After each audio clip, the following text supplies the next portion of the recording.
ऐसी ही बेहतरीन कहानियाँ सुनने के लिए केपी नॉवल चैनल को लाइक, शेयर और सब्सक्राइब करें। आने वाली कहानियों के बारे में जानने के लिए हमारे टेलीग्राम से जुड़ें। लिंक डिस्क्रिप्शन में है। A gunslinger system in a world of magic, अध्याय 191। यह एक अजीब एहसास था। जीना को यकीन था कि उसका शरीर अभी भी सतह पर था। वह अपने पैरों को एरेना के कंक्रीट के फर्श पर डगमगाते हुए महसूस कर सकती थी, लेकिन इससे कोई फर्क नहीं पड़ता था। ऐसा लग रहा था जैसे ट्रिस की आंखें नर्क के द्वार हैं और जैसे जैसे यह उसकी आत्मा को नारकीय और यातनापूर्ण गहराई में खींचती जा रही थी, आग की लपटें उसे चाट रही थीं।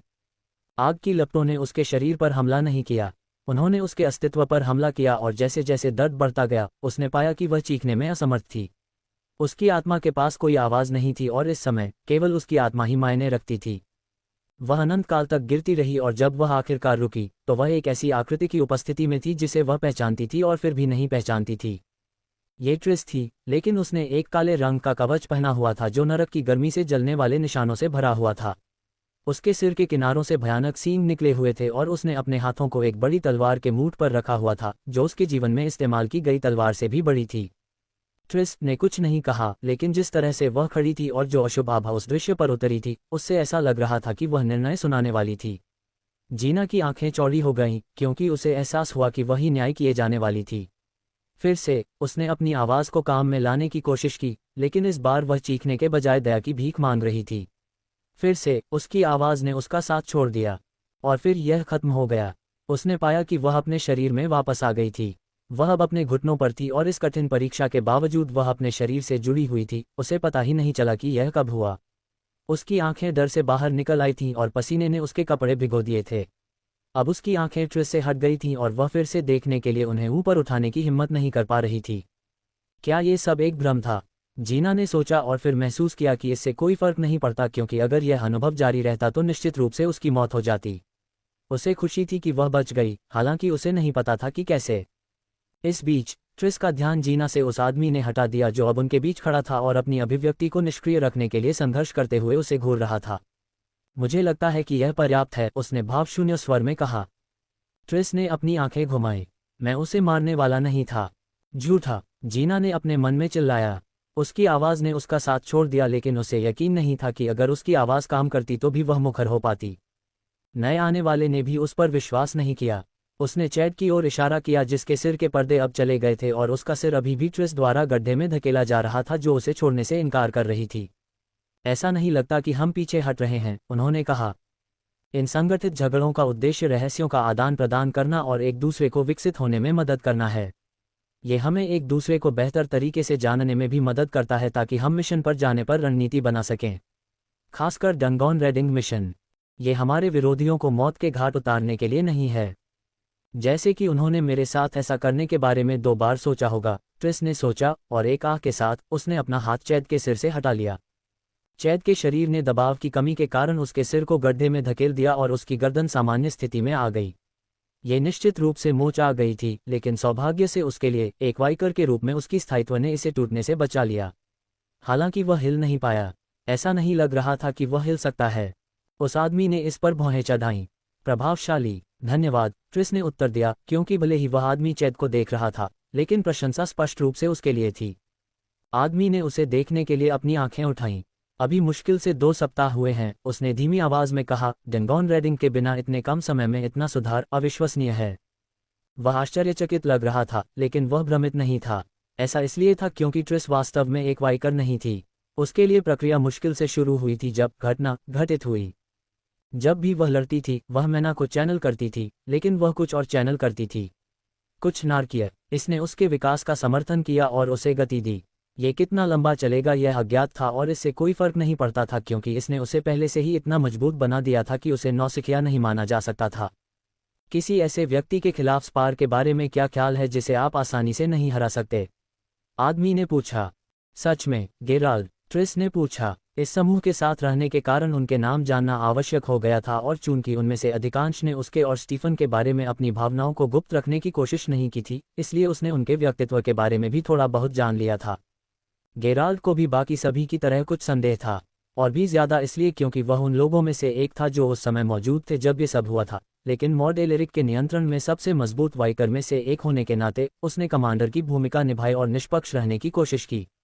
इससे उसे दूसरों की तुलना में निपटना आसान हो गया। बेशक, गेराल्ड ने कहा और स्पेक्टेटर सीट पर बैठे स्टीफन की ओर देखा, तुम्हें भी कुछ मदद मिल सकती है। गेराल्ड के खत्म होने से पहले ही स्टीफन पहले से ही आगे बढ़ चुका था और वह कुछ ही सेकंड में ट्रिस के पास पहुंच गया। ट्रिस ने कोई आपत्ति नहीं की। गेराल्ड के खिलाफ उसे यकीन था कि उसे मदद की जरूरत होगी। अच्छा, गेराल्ड ने सिर हिलाते हुए कहा कि अब दोनों एक दूसरे के बगल में खड़े थे और उसने अपनी शर्ट उतारकर उसे अपनी कमर पर बांध लिया। उसकी बड़ी मांसपेशियों का नज़ारा सिर्फ एक सेकंड तक ही रहा, उसके बाद वह काले फर से ढक गई जिसने उसकी परिभाषा को तो ढक दिया लेकिन उसे शारीरिक रूप से बड़ा बना दिया। आकार में वृद्धि अजीब तरह से केवल गेराल्ड के ऊपरी शरीर पर थी, भले ही परिवर्तन के फर ने उसके शरीर के किसी भी हिस्से को नहीं छोड़ा था। इसने एक तरह का असंतुलन पैदा कर दिया। गेराल्ड की पीठ भी झुक गई और उसकी भुजाएं, जो अब बड़ी और लंबी हो गई थीं, जमीन पर घिसटने के करीब लग रही थीं। उसका चेहरा अब एक इंसान और एक भालू के बीच में था और जब वह मुस्कुराता था तो बड़े और शक्तिशाली कुत्ते स्टील की तरह चमकते थे। स्टीफन ने एक रुख अपनाया और उसके चारों ओर खून दिखाई देने लगा, जैसे वे बिना किसी कारण के बने हों और उसके चारों ओर घूम रहे हों, उसकी आज्ञाओं का पालन कर रहे हों। गेराल्ड की जंगली लाल आंखें उस पर सिकुड़ गईं। स्टीफन ट्रिस से इस मायने में अलग था कि उसका वाइकर उत्परिवर्तन शुरू हो चुका था और घटना शुरू होने से पहले ही अपने रास्ते पर था। तैयार सामग्री का भी इस्तेमाल किया जा चुका था और फिर भी ये किसी भी तरह से नहीं था कि यह रक्त क्षमता उनसे आए हो। ऐसा नहीं था। नारकीय ऊर्जा और वाइकर उत्परिवर्तन को सुगम बनाने वाली गुप्त ऊर्जा का संयोजन कुछ ऐसा बनाने के लिए मिश्रित हुआ था जो एक या दूसरे से बिल्कुल अलग था। स्टीफन के शरीर के चारों ओर की आभा वाइकर की तरह लग रही थी, उसकी बहन की तुलना में कहीं ज्यादा, और फिर भी वहां एक नारकीय संबंध था जिसने इसे विचलित कर दिया।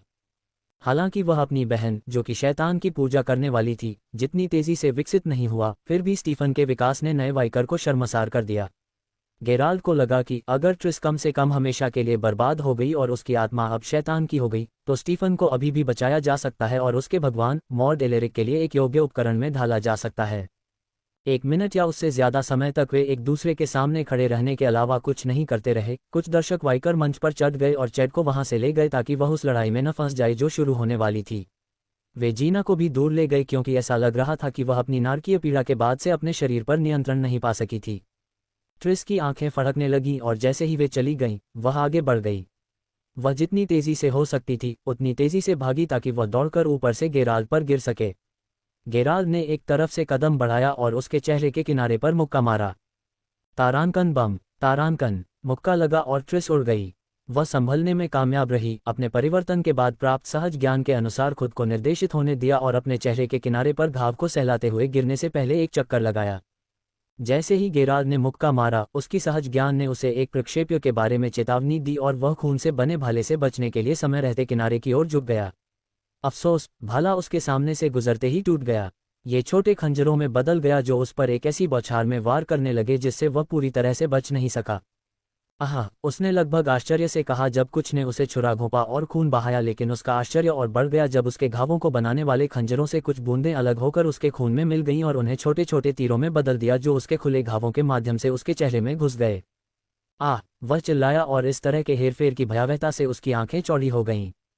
स्टीफन के हमलों के खून के साथ उसके खून से बने तीर इतने कमजोर थे कि वे बहुत गहराई तक नहीं जा सकते थे, लेकिन कल्पना करें कि अगर वे ज्यादा मजबूत होते। अपने ही खून से मर जाना क्योंकि तुम इस तरह के भयानक उत्परिवर्तित रक्त जादूगर का सामना कर रहे हो। गेराल्ड के काले बालों वाले होंठ इस तरह के भय से फड़क उठे और वह बुदबुदाया। अपने गिरने से बचने और अपने हमलों को रोकने के बाद ताकि वह अपने भाई के साथ बेहतर समन्वय कर सके, ट्रिस अपनी बड़ी तलवार के साथ वापस आ गई और गेराल्ड को छुरा घोंपने के लिए तैयार हो गई, जिसने अपनी जमीन पर खड़े होने और उसके हमलों का सामना करने के लिए तैयार होने के लिए जल्दी से प्रतिक्रिया की। क्या? उसने अचानक चिल्लाया जब स्टीफन के खून के हमले ने उसे घेर लिया और उसकी बाहों को उसके बगल में मजबूर कर दिया ताकि वह आने वाले हमले के लिए बहुत खुला रह सके। ट्रिस ने मुस्कुराते हुए कहा, अच्छा किया स्टीफन, उसने धीमी आवाज में कहा, अपने हमले से संपर्क बनाने में आश्वस्त। हम्फ, गेराल्ड ने बाहर निकलकर कहा और उसका ऊपरी शरीर उसके सामान्य निचले हिस्से से और भी अधिक विषमता में बाहर की ओर निकला हुआ लग रहा था। वह खून की सीमा से मुक्त हो गया। उसने इतनी तेजी से प्रतिक्रिया नहीं की थी कि वह खुद को ट्रिस के हमले की पहुंच से बाहर भागने की जगह दे सके, इसलिए उसने किनारे न हटने का फैसला किया। वह बस अपनी जगह पर खड़ा रहा और अपने बड़े हाथ को ठीक समय पर घुमाया ताकि ट्रिस की बड़ी तलवार के ब्लेड पर अपने पंजों से वार कर सके, जिससे वह अपनी दिशा से भटक जाए और अपने दूसरे हाथ से उसके चेहरे पर मुक्का मार सके। ट्रिस की आंखें चौड़ी हो गईं, लेकिन उसने इतनी तेजी से प्रतिक्रिया की कि उसकी गर्मी बढ़ गई और गेराल्ड पर एक भयानक आग बरस पड़ी, जिसका पहला सहज भाव दूर छलांग लगाना था। आग इतनी गर्मी से जल रही थी कि उसे यकीन था कि वह बिल्कुल भी सीधे सामने नहीं आना चाहता था। .नेट इससे पहले कि ट्रिस राहत की सांस ले पाती और उस पल का उपयोग एक और हमला करने या खुद और गेराल्ड के बीच दूरी बनाने के लिए करती, उसे एहसास हुआ कि वह बिल्कुल भी दूर नहीं कूदा था। वह बस नीचे गया और उसे अपने पैरों से गिराने के लिए अपना पैर घुमाया। ट्रिस चिल्लाई क्योंकि उसकी पीठ जोर से कंक्रीट से टकराए और जब वह कराह उठी, तब भी गेराल्ड पहले से ही उसके ऊपर था और उसने अपनी बड़ी मुट्ठी उसके पेट पर मारी। उसी समय एक खूनी भाला उसके सिर पर वार करने लगा। भाले ने उसके सिर पर ऐसा वार किया कि आधा हथियार उसके सिर के किनारे से निकलकर खूनी घाव में बदल गया, लेकिन बिना देखे ही गेराल्ड ने भाले को हवा से छीन लिया और ट्रिस के पेट में घूंसा मार दिया। अरे! ट्रिस कराह उठी और जमीन पर गिर पड़ी, लेकिन जब उसे लगा कि उसके अंग उसके अंदर ही दब गए हैं, तब भी उसने अपनी तलवार को गेराल्ड के चेहरे पर मारने के लिए घुमाया। उसने उसकी कलाई पकड़ ली, लेकिन वह उस पर ध्यान नहीं दे पाया क्योंकि उसने जो खूनी भाला उसके सिर में घुसने से पहले छीना था, उसका आकार बदल गया था। ये तरल हो गया और उसके हाथ से फिसलकर उसके कंधे पर आ गया और अब यह उसकी गर्दन के चारों ओर था और कसता जा रहा था। गेराल्ड ने उसे पकड़ने की कोशिश की। उसके पास गला घोंटने की एक बड़ी सीमा थी, खासकर इस रूप में, लेकिन खून का बंधन उस सीमा को परख रहा था। जैसे ही गेराल्ड ने पकड़ को तोड़ा, ट्रिस की कलाई में आग लग गई, जो जल्दी ही आग की लपटों में बदल गई और सीधे उसके चेहरे पर लगी। तारानकन धमाका! तारानकन! ये लगभग विस्फोटक था। आग की लपटों ने गेराल्ड को पीछे धकेल दिया, लेकिन वह और भी दूर चला गया क्योंकि उसने खुद को और लपटों के बीच दूरी बनाने की कोशिश की। वह सफल रहा। आग ने उसके काले फर को जला दिया और उसे इस हद तक जला दिया कि कच्ची, जली हुई त्वचा दिखाई देने लगी। गेराल्ड चिल्लाया, लेकिन उसके दर्द ने ट्रिस को पीछे हटने के लिए प्रोत्साहित नहीं किया। उसने एक रास्ता देखा और उसे पकड़ लिया। उसने अपनी तलवार को एक शक्तिशाली विच्छेदन में नीचे लाया और जब गेराल्ड किनारे हटने और चकमा देने में कामयाब रहा, तो उसने अपनी चाल बदली और अपनी तलवार के पों को जितना संभव हो सके उसके पेट में मारा। अरे! गेराल्ड कराह उठा और वह दुगना हो गया। अपने जले हुए चेहरे को ट्रिस के लिए अपने मुक्त हाथ से मुक्का मारने की स्थिति में पेश किया। हालांकि उसने दया दिखाए, उसने अपनी मुट्ठी को नारकीय ज्वालाओं से नहीं ढका और इस तरह उसने जो नुकसान पहले ही पहुंचाया था उसे और अधिक गंभीर नहीं बनाया। तारानकन बम! तारानकन प्रभाव शक्तिशाली था और गेराल्ड को उसके पैरों से गिरा दिया। अफसोस, कंक्रीट पर अपनी पीठ से प्रहार करने के बजाय वह हवा में घूम गया और चारों पैरों पर गिर गया। उसकी पीठ अजीब तरह से मुड़ गई और उसकी पहले से ही झुकी हुई रीढ़ की हड्डी और भी झुक गई क्योंकि उसने अपने पंजे जमीन में गड़ा दिए। ट्रिस जानती थी कि वह उसे हिलने नहीं दे सकती और पहले से ही अपनी तलवार के सपाट हिस्से को उसके सिर पर मारने और संभवतः उसे बेहोश करने के लिए नीचे ला रही थी, लेकिन गेराल्ड जा चुका था। उसकी छाती के अंदर से एक दहाड़ निकली और वह एक पशुवत आक्रामकता के साथ चारों पैरों पर भाग गया। उसका लक्ष्य स्टीफन था। ब्लडमेज ने गला घोंटने की असफल घटना के बाद अपना जादुई खून वापस बुलाया था और जब उसने गेराल्ड को उस पर हमला करते देखा तो उसकी आंखें चौड़ी हो गईं। खैर, देखा का इस्तेमाल उदारता से किया गया है क्योंकि उसने जमीन में कंपन को एक पल पहले ही महसूस किया था जब एक बड़ा पंजे वाला हाथ उसके चेहरे पर झूल रहा था। स्टीफन ने अपने जादुई खून को एक ढाल में जमा दिया जिसने मुक्का द्वारा लगाए गए प्रभाव को कुछ हद तक अवशोषित कर लिया, लेकिन यह इतना शक्तिशाली था कि इसने एक छेद को चीर दिया और उसकी छाती में जा घुसा। तारानकन बम! तारानकन! जैसे ही उसे दूर भेजा गया, स्टीफन ने खून उगल दिया जो जमीन पर नहीं गिरा बल्कि उस खून में मिल गया जो अब उसके बगल में तैर रहा था। जबकि दर्द के कारण सोचना मुश्किल हो रहा था, स्टीफन खून को कई खंजरों में जमा करने में कामयाब रहा जिसने गेराल्ड पर हमला किया जो इतनी तेजी से आगे बढ़ रहा था कि वे हमेशा उन जगहों पर जमीन में घुस जाते थे जहां वह हमला करने से कुछ सेकंड पहले था। खंजरों ने कंक्रीट के फर्श पर गड्ढे कर दिए, लेकिन गेराल्ड को कोई चोट नहीं आई और वह अभी भी स्टीफन को और अधिक पीड़ा पहुंचाने की कोशिश में लगा हुआ था। भाई बहनों में से स्टीफन शारीरिक रूप से सबसे कमजोर था, लेकिन उसके लगातार हस्तक्षेप ने गेराल्ड के निर्णय लेने को प्रभावित किया था, जिससे हमेशा ट्रिस को फायदा उठाने का मौका मिलता था।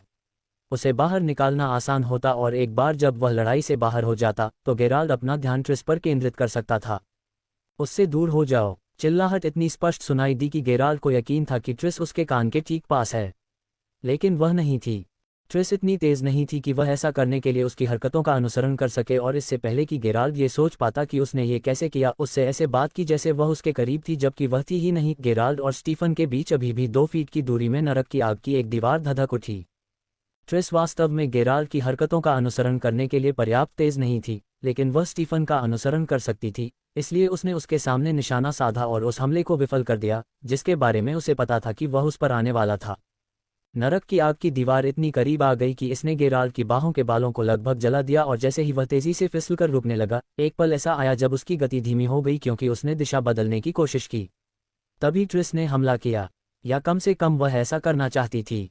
उसके हमले को गेराल्ड ने रोक दिया, जिसने उसकी कलाई पर पंजे से हमला किया, जिससे खून बहने लगा और उसे इतना दर्द हुआ कि उसे अपनी तलवार गिराने पर मजबूर होना पड़ा। भाड़ में जाओ, ट्रिस चिल्लाई, लेकिन वह नहीं रुकी। उसकी मुट्ठियां नरक की आग से ढक गईं, जिसने उसकी कलाई पर पंजे के घावों को जला दिया और खून बहना बंद कर दिया। उसने उन्हें गेराल्ड पर गिरा दिया, जिससे वह हिंसक रूप से गर्म हो गई। गेराल्ड आग से भाग नहीं सकता था, लेकिन वह एक मुट्ठी को चकमा देने में कामयाब रहा, इसलिए जब उसने ट्रिस के पेट पर वार किया, तो उसने भी उसके कंधे पर आग से लिपटी मुट्ठी से वार किया। उसकी आग ने उसे जला दिया, लेकिन उसके वार की ताकत ने उसे जमीन पर गिरा दिया, जिससे उसकी पीठ कंक्रीट से टकरा गई, जबकि उसके मुक्का ने उसे एक कदम भी आगे नहीं बढ़ने दिया। स्टीफन फिर से सतर्क हो गया और उसका जादुई खून हमला करने की तैयारी में आकार लेने लगा था। तभी गेराल्ड ने हाथ उठाया। ठीक है, मुझे लगता है कि हमने काफी लड़ाई कर ली है, उसने कहा, और आगे और हम बस बहक जाएंगे। उसकी पीठ सीधी हो गई और उसका काला फर उसकी त्वचा में वापस धंस गया। अपने मानव रूप में वापस आकर उसके चेहरे और कंधे पर अभी भी जलन थी, लेकिन ऐसा लग रहा था कि वह उनसे बच जाएगा। ट्रिस गहरी सांस ले रही थी, लेकिन उसने अपना हाथ ऊपर उठाया और अंगूठा दिखाया। अगर तुम ऐसा कहते हो। उसकी बात तब रुकी जब ब्लैक मैनर के अंदर से एक गहरी धड़कन की आवाज आई। इसने जमीन को हिलाकर रख दिया और सभी की आंखें सहज रूप से स्रोत की तलाश में लग गईं। उन्हें स्रोत तो नहीं दिखा, लेकिन वे इसका कारण जानते थे। आखिरकार मैनर में सिर्फ एक ही प्राणी था जो मैनर के परिसर को हिलाने की शक्ति रखता था। वास्तव में अब वे दो थे, और हफ्तों से इसी तरह की घटनाओं के बाद ये कंपन संभवतः उनके कई शक्तिशाली संघर्षों में से एक के कारण हुआ था। ब्लैक मैनर के अवकाश के भीतर एक हॉल ब्लैक मैनर के भीतर मॉर्ड एलेरिक का अभयारण्य हुआ करता था, जहां वह सभी विकर्षणों से दूर रह सकता था और अपने रहस्यमय ज्ञान को आगे बढ़ाने, अपनी जादुई बुद्धि और मन भंडार को बढ़ाने पर ध्यान केंद्रित कर सकता था। हाल के दिनों में, पिछले 2 हफ्तों में, ये और भी ज्यादा हो गया था। ये मैनर का सबसे मजबूत हिस्सा बन गया था जहां वह अपने शिष्य को पढ़ा सकता था। मॉर्ड ने हिंसक ट्रिमिंग पर आंख नहीं झपकाए, या अधिक सटीक रूप से उसे इस बात की परवाह नहीं थी कि इसने बाहर क्या परेशान किया था, और वह कारण पर केंद्रित था क्योंकि यह वह नहीं था। ये भूरे सफ़ेद बालों वाली चुड़ैल थी जो जमीन पर क्रॉस लेग थी। वह क्या था? उसने नाराज स्वर में पूछा। येलेना का सुंदर चेहरा परेशानी में मुड़ गया था। अब उसके माथे पर पसीना दिखाई दे रहा था और उसका पूरा शरीर कमजोर महसूस कर रहा था। उसकी सहनशक्ति पूरी तरह से खत्म हो गई थी क्योंकि उसने वह किया था जो उसे स्पष्ट रूप से नहीं करने के लिए कहा गया था, अपने मन भंडार से परे एक जादू करना। मैं बस घरघराहट, मैंने सोचा कि मैं इसे आजमाऊंगी, वह कुछ सांसों के बाद कहने में कामयाब रही। उसने और कहने की कोशिश की लेकिन उसकी आवाज़ विफल होती रही। मॉर्ड उसके पास गया और एक शीशी आगे बढ़ाई, और जब उसने उसे उससे ले लिया तो वह कुछ कदम पीछे हट गया और फिर से दूर से उसे अस्वीकृति के साथ देखने लगा। येलेना ने शीशी की सामग्री पी ली और अपने खर्च किए गए मन को वापस पा लिया, जबकि उसकी सहनशक्ति पूरी तरह से ठीक हो गई जिससे उसके शब्द बेहतर तरीके से प्रवाहित हो सके। धन्यवाद। जैसा कि मैं कह रही थी, मेरे पास मंत्र के कुछ अधिक शक्तिशाली प्रभावों को बनाए रखते हुए मन की लागत को कम करने का एक विचार था। अगर मैं ऐसा कर सकती हूँ तो हमें पीछे हटने की ज़रूरत नहीं है। आप मुझे अभी वह सब सिखा सकती हैं जो आप जानती हैं। मॉर्ड ने खुद को हंसने दिया, लेकिन उसकी आंखों में कोई खुशी नहीं थी। ये पहली बार नहीं था जब येलेना ने ऐसा कुछ कहा था, और यह पहली बार नहीं था जब उसने इस पर हंसा था। मैंने दशकों से ज्ञान इकट्ठा किया है मेरे प्यारे, आप इसे कुछ हफ्तों में नहीं सीख सकते। अगर हमने कोशिश नहीं की है तो हम यह नहीं जान सकते, येलेना ने अपने मुंह के कोने से कहा। बेशक, मॉर्ड को यह सुनने में कोई परेशानी नहीं हुई। उसने अपनी आंखें बंद कर लीं, अपनी नाक के पुल को पकड़ा और उसे रगड़ते हुए एक हताशा भरी। जैसा कि मैंने कई बार कहा है, जादू के नियम होते हैं। वे कभी कभी लचीले होते हैं, लेकिन वह लचीलापन अनुभव के साथ आता है जो आपके पास नहीं है। तुम्हारी यह अधीरता, अगर तुमने उसे बेचा नहीं होता तो मैं अधीर नहीं होती, येलेना ने फिर से अपने मुंह के कोने से कहा, लेकिन इतना ज्यादा जहर लेकर कि वह डंक मार दे। मॉर्ड ने अब अपनी भूरी आंखें खोलीं और वे लगभग उदास लग रही थीं। मेरे प्यारे, उसने और बाकी लोगों ने मुझे लूटने की कोशिश की, उसने कहा, और लगभग शर्मिंदगी से देखा। उन्होंने मेरे बहुत से वाइकर्स को मार डाला। मैंने तुम्हारे वाइकर्स को भी मार डाला, येलेना ने इशारा किया। उसे जिन लोगों की जान लेने के लिए मजबूर किया गया था उनकी याद उसे काटती हुई लग रही थी, लेकिन उसने सहन किया और मॉर्ड पर अपनी नज़र बनाए रखी, जिसके चेहरे पर अभी भी शर्मिंदगी भरी नज़र थी। उसने 1-2 बार हंसने से पहले कहा, मुझे उस समय यह नहीं पता था, लेकिन अब तुम्हें पता है, येलेना ने कहा। और अब मैं तुम्हें भी जानती हूँ, मॉड ने कहा। तुम्हारा मतलब है, तुम उसे जानते हो? येलेना ने उससे कहा। होंठ सिकुड़े हुए थे और उसकी हरी आंखें चमक रही थीं। मॉड ने ये सुनकर झिझकते हुए कहा। येलेना के राक्षसी संरक्षक के साथ उसकी मुठभेड़ की याद उसके दिमाग में बहुत हाल ही में आई थी और वह जानता था कि यह हमेशा रहेगी। यह उसके दिमाग में हमेशा के लिए जल गई थी ताकि किसी भी ऐसे विचार से बचा जा सके जो दानव के स्पॉन को नुकसान पहुंचा सकता हो। उस समय कोई वाचा जबरदस्ती नहीं बांधी गई थी। थर्ड्स डेमन के पास खुद की मौजूदगी के लिए भी इतना कुछ नहीं था कि वह कोई प्रतिज्ञा भी कर सके, और फिर भी मॉड एलेरिक उसके शब्दों के खिलाफ जाने की हिम्मत नहीं कर सकती थी। उसे उसके स्पॉन की देखभाल करने का काम सौंपा गया था और वह वही करने जा रहा था, चाहे वह चाहे या न चाहे। मॉड कांपते हुए रुकी और फिर बोली, वह आंशिक रूप से इसका कारण है, लेकिन घटना से पहले ही मैंने तुम्हें अपना शिष्य चुन लिया था। तुम्हारी प्रतिभा तुम्हारे द्वारा हजारों लोगों द्वारा किए गए गलत कामों से बढ़कर है। ये झूठ नहीं था, लेकिन ये पूरा सच भी नहीं था। .नेट मॉड को अपने व्हीकल्स की बहुत कम परवाह थी। आखिरकार वे औजार थे। हालांकि चोरों का झुंड होने के कारण उसके पास मौजूद व्हीकल्स की संख्या लगातार कम होती जा रही थी, और पूरी मुसीबत के बाद उसे अपनी संपत्ति वापस न मिल पाना निश्चित रूप से उसे क्रोधित कर रहा था। येलेना मॉड के लिए किसी भी व्हीकल से 1000 गुना ज्यादा मूल्यवान थी, इसलिए उसे तुरंत पास मिल गया। खास तौर पर इसलिए क्योंकि वह लचीली थी, जबकि वाइकर का रूपांतरण उन लोगों पर असंभव था जिनके पास पहले से ही मन था। मॉड के पास भक्ति विकसित करने के तरीके थे। आखिरकार उसने अपने वॉरलॉक के साथ ऐसा किया था जो अब मर चुके थे। इसलिए जब वह उसके मूल्य और उसे माफ करने के बारे में सच बोल रहा था, तो उसने विस्तार से अपनी योजनाओं के बारे में नहीं बताया। अफसोस, अब ये सब खिड़की से बाहर था। एक राक्षसी संरक्षक के अस्तित्व ने जबरदस्ती उनकी गतिशीलता को बदल दिया था। भले ही उसने उसे रहस्यमय तरीकों से निर्देश दिया हो, मॉड मदद नहीं कर सका, लेकिन यह महसूस कर सका कि वह येलेना के अधीन था, न कि वह उसके अधीन थी। सुनो, येलेना ने अपनी आवाज को और अधिक प्रत्यक्ष करते हुए कहा, मुझे उसकी मदद करनी है। कौन जानता है कि इस राल्फ ग्रिबो व्यक्ति के कब्जे में रहते हुए वह किन भयावह स्थितियों से गुजर रहा होगा। अधीरता से तुम्हें कोई मदद नहीं मिलेगी, मॉड ने एक और आह भरते हुए कहा। तुम कर सकते हो, येलेना ने कहा। क्यों न उसे वापस खरीद लिया जाए? यह इस तरह से काम नहीं करता है, मॉड ने कहा और आगे बोलने से पहले रुक गया। राल्फ इस तरह से काम नहीं करता है। एक बार जब उसके पास कोई गुलाम आ जाता है तो वह उसे जाने नहीं देता। उसके लिए ये सिद्धांत का मामला है और उसका मानना है कि आप जितना भी सोना दे सकते हैं, वह गुलाम उसे नहीं दे सकता। ये जाहिर है बिल्कुल ऐसा नहीं है। गुलाम उसके लिए उतनी आय लाने से पहले ही मर सकते हैं। अफसोस, सिद्धांतवादी लोग कभी कभी तर्क के आदमी नहीं होते, या ठोस तर्क नहीं। तो मुझे खुद जाकर उसे वापस लाना होगा, येलेना ने अपनी पन्नाहरी आंखों में दृढ़ विश्वास के साथ कहा। और मैं इसके खिलाफ सलाह देता हूं, मॉड ने कहा। ट्रिस और स्टीफन मेरे साथ आएंगे, येलेना ने कहा। बेशक वे ऐसा करेंगे, मॉड ने भौहें सिकुड़ते हुए कहा।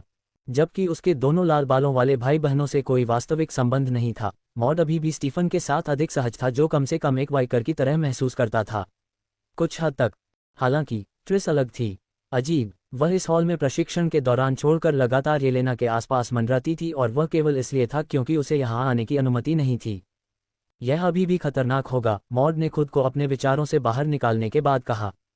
मैं जा रही हूं, येलेना ने अंतिम रूप से कहा, जिससे बहस के लिए कोई जगह नहीं बची। हेनरी ने उसे बचाया था। न केवल उसने एक ऐसे जीवन को बढ़ाया था जो पहले से ही छद्म कैद में अप्राकृतिक रूप से बढ़ा हुआ था, बल्कि उसने उसे स्वतंत्र रूप से घूमने भी दिया। येलेना का दृढ़ विश्वास था कि उसने ये सब सिर्फ इसलिए नहीं किया था ताकि वह ब्लैक मैनर प्रशिक्षण में फंस जाए, जबकि वह मौत के घाट उतार दिया जा रहा था। ठीक है, मॉड ने कहा, लेकिन इसके लिए इंतजार करना होगा।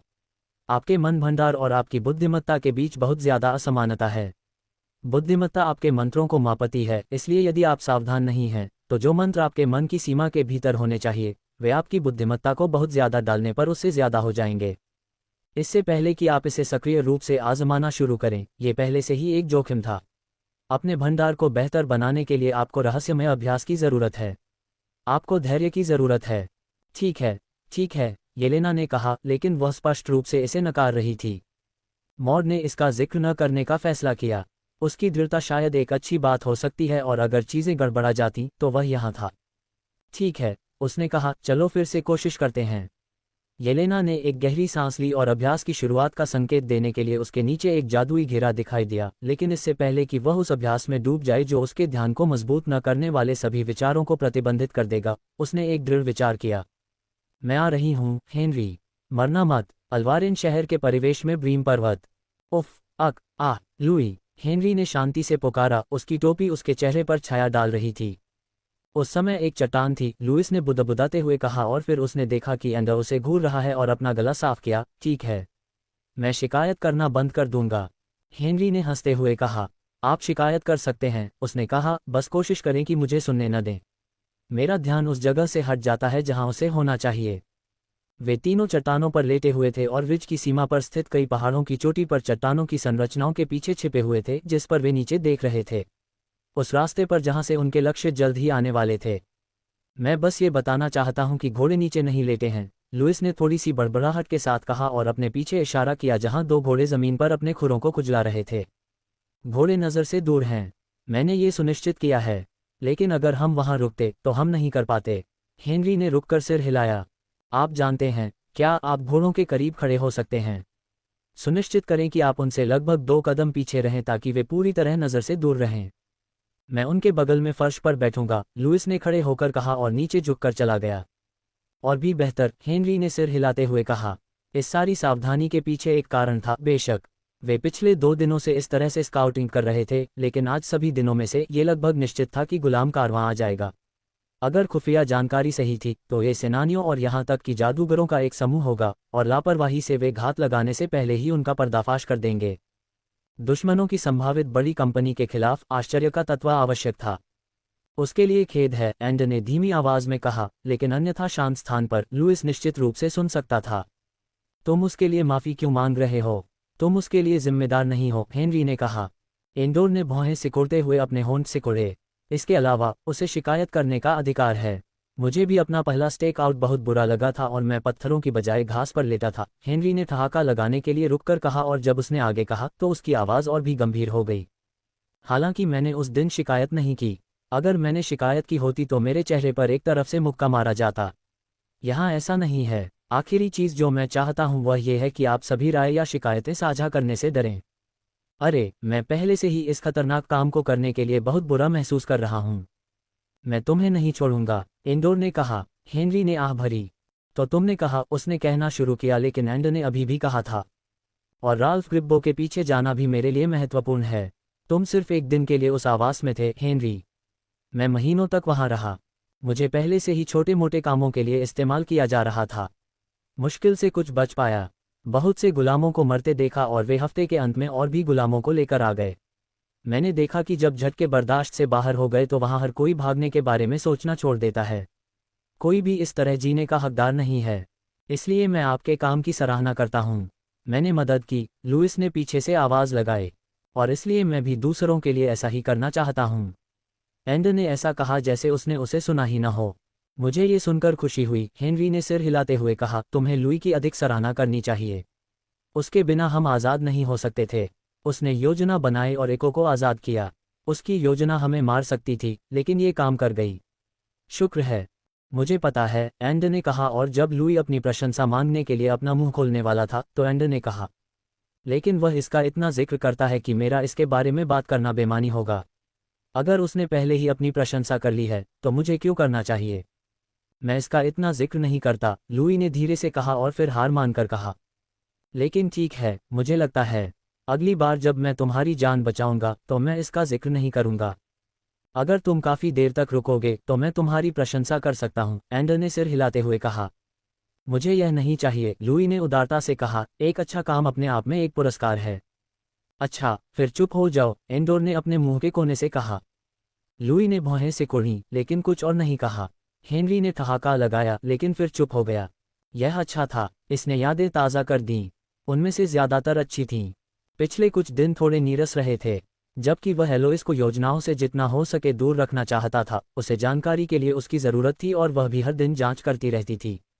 जब भी वह उनसे सराय में नहीं मिलती थी तो वह अगली बार जब भी उन्हें देखती थी तो इसका जिक्र करती थी। जो कुछ भी वह अनुमान लगाती थी कि वे योजना बना रहे हैं, उसे अस्वीकार करती थी, लेकिन फिर भी वह उन्हें जो कुछ भी पता चलता था उसे बताती थी। हेनरी का मानना था कि उसे जासूस बनना पसंद था क्योंकि उसकी जानकारी ज्यादा विस्तृत हो जाती थी। उसे पता चला कि गुलाम कारवां में गढ़ से शूरवीरों का एक दल था, लेकिन अंततः यह अनावश्यक माना गया।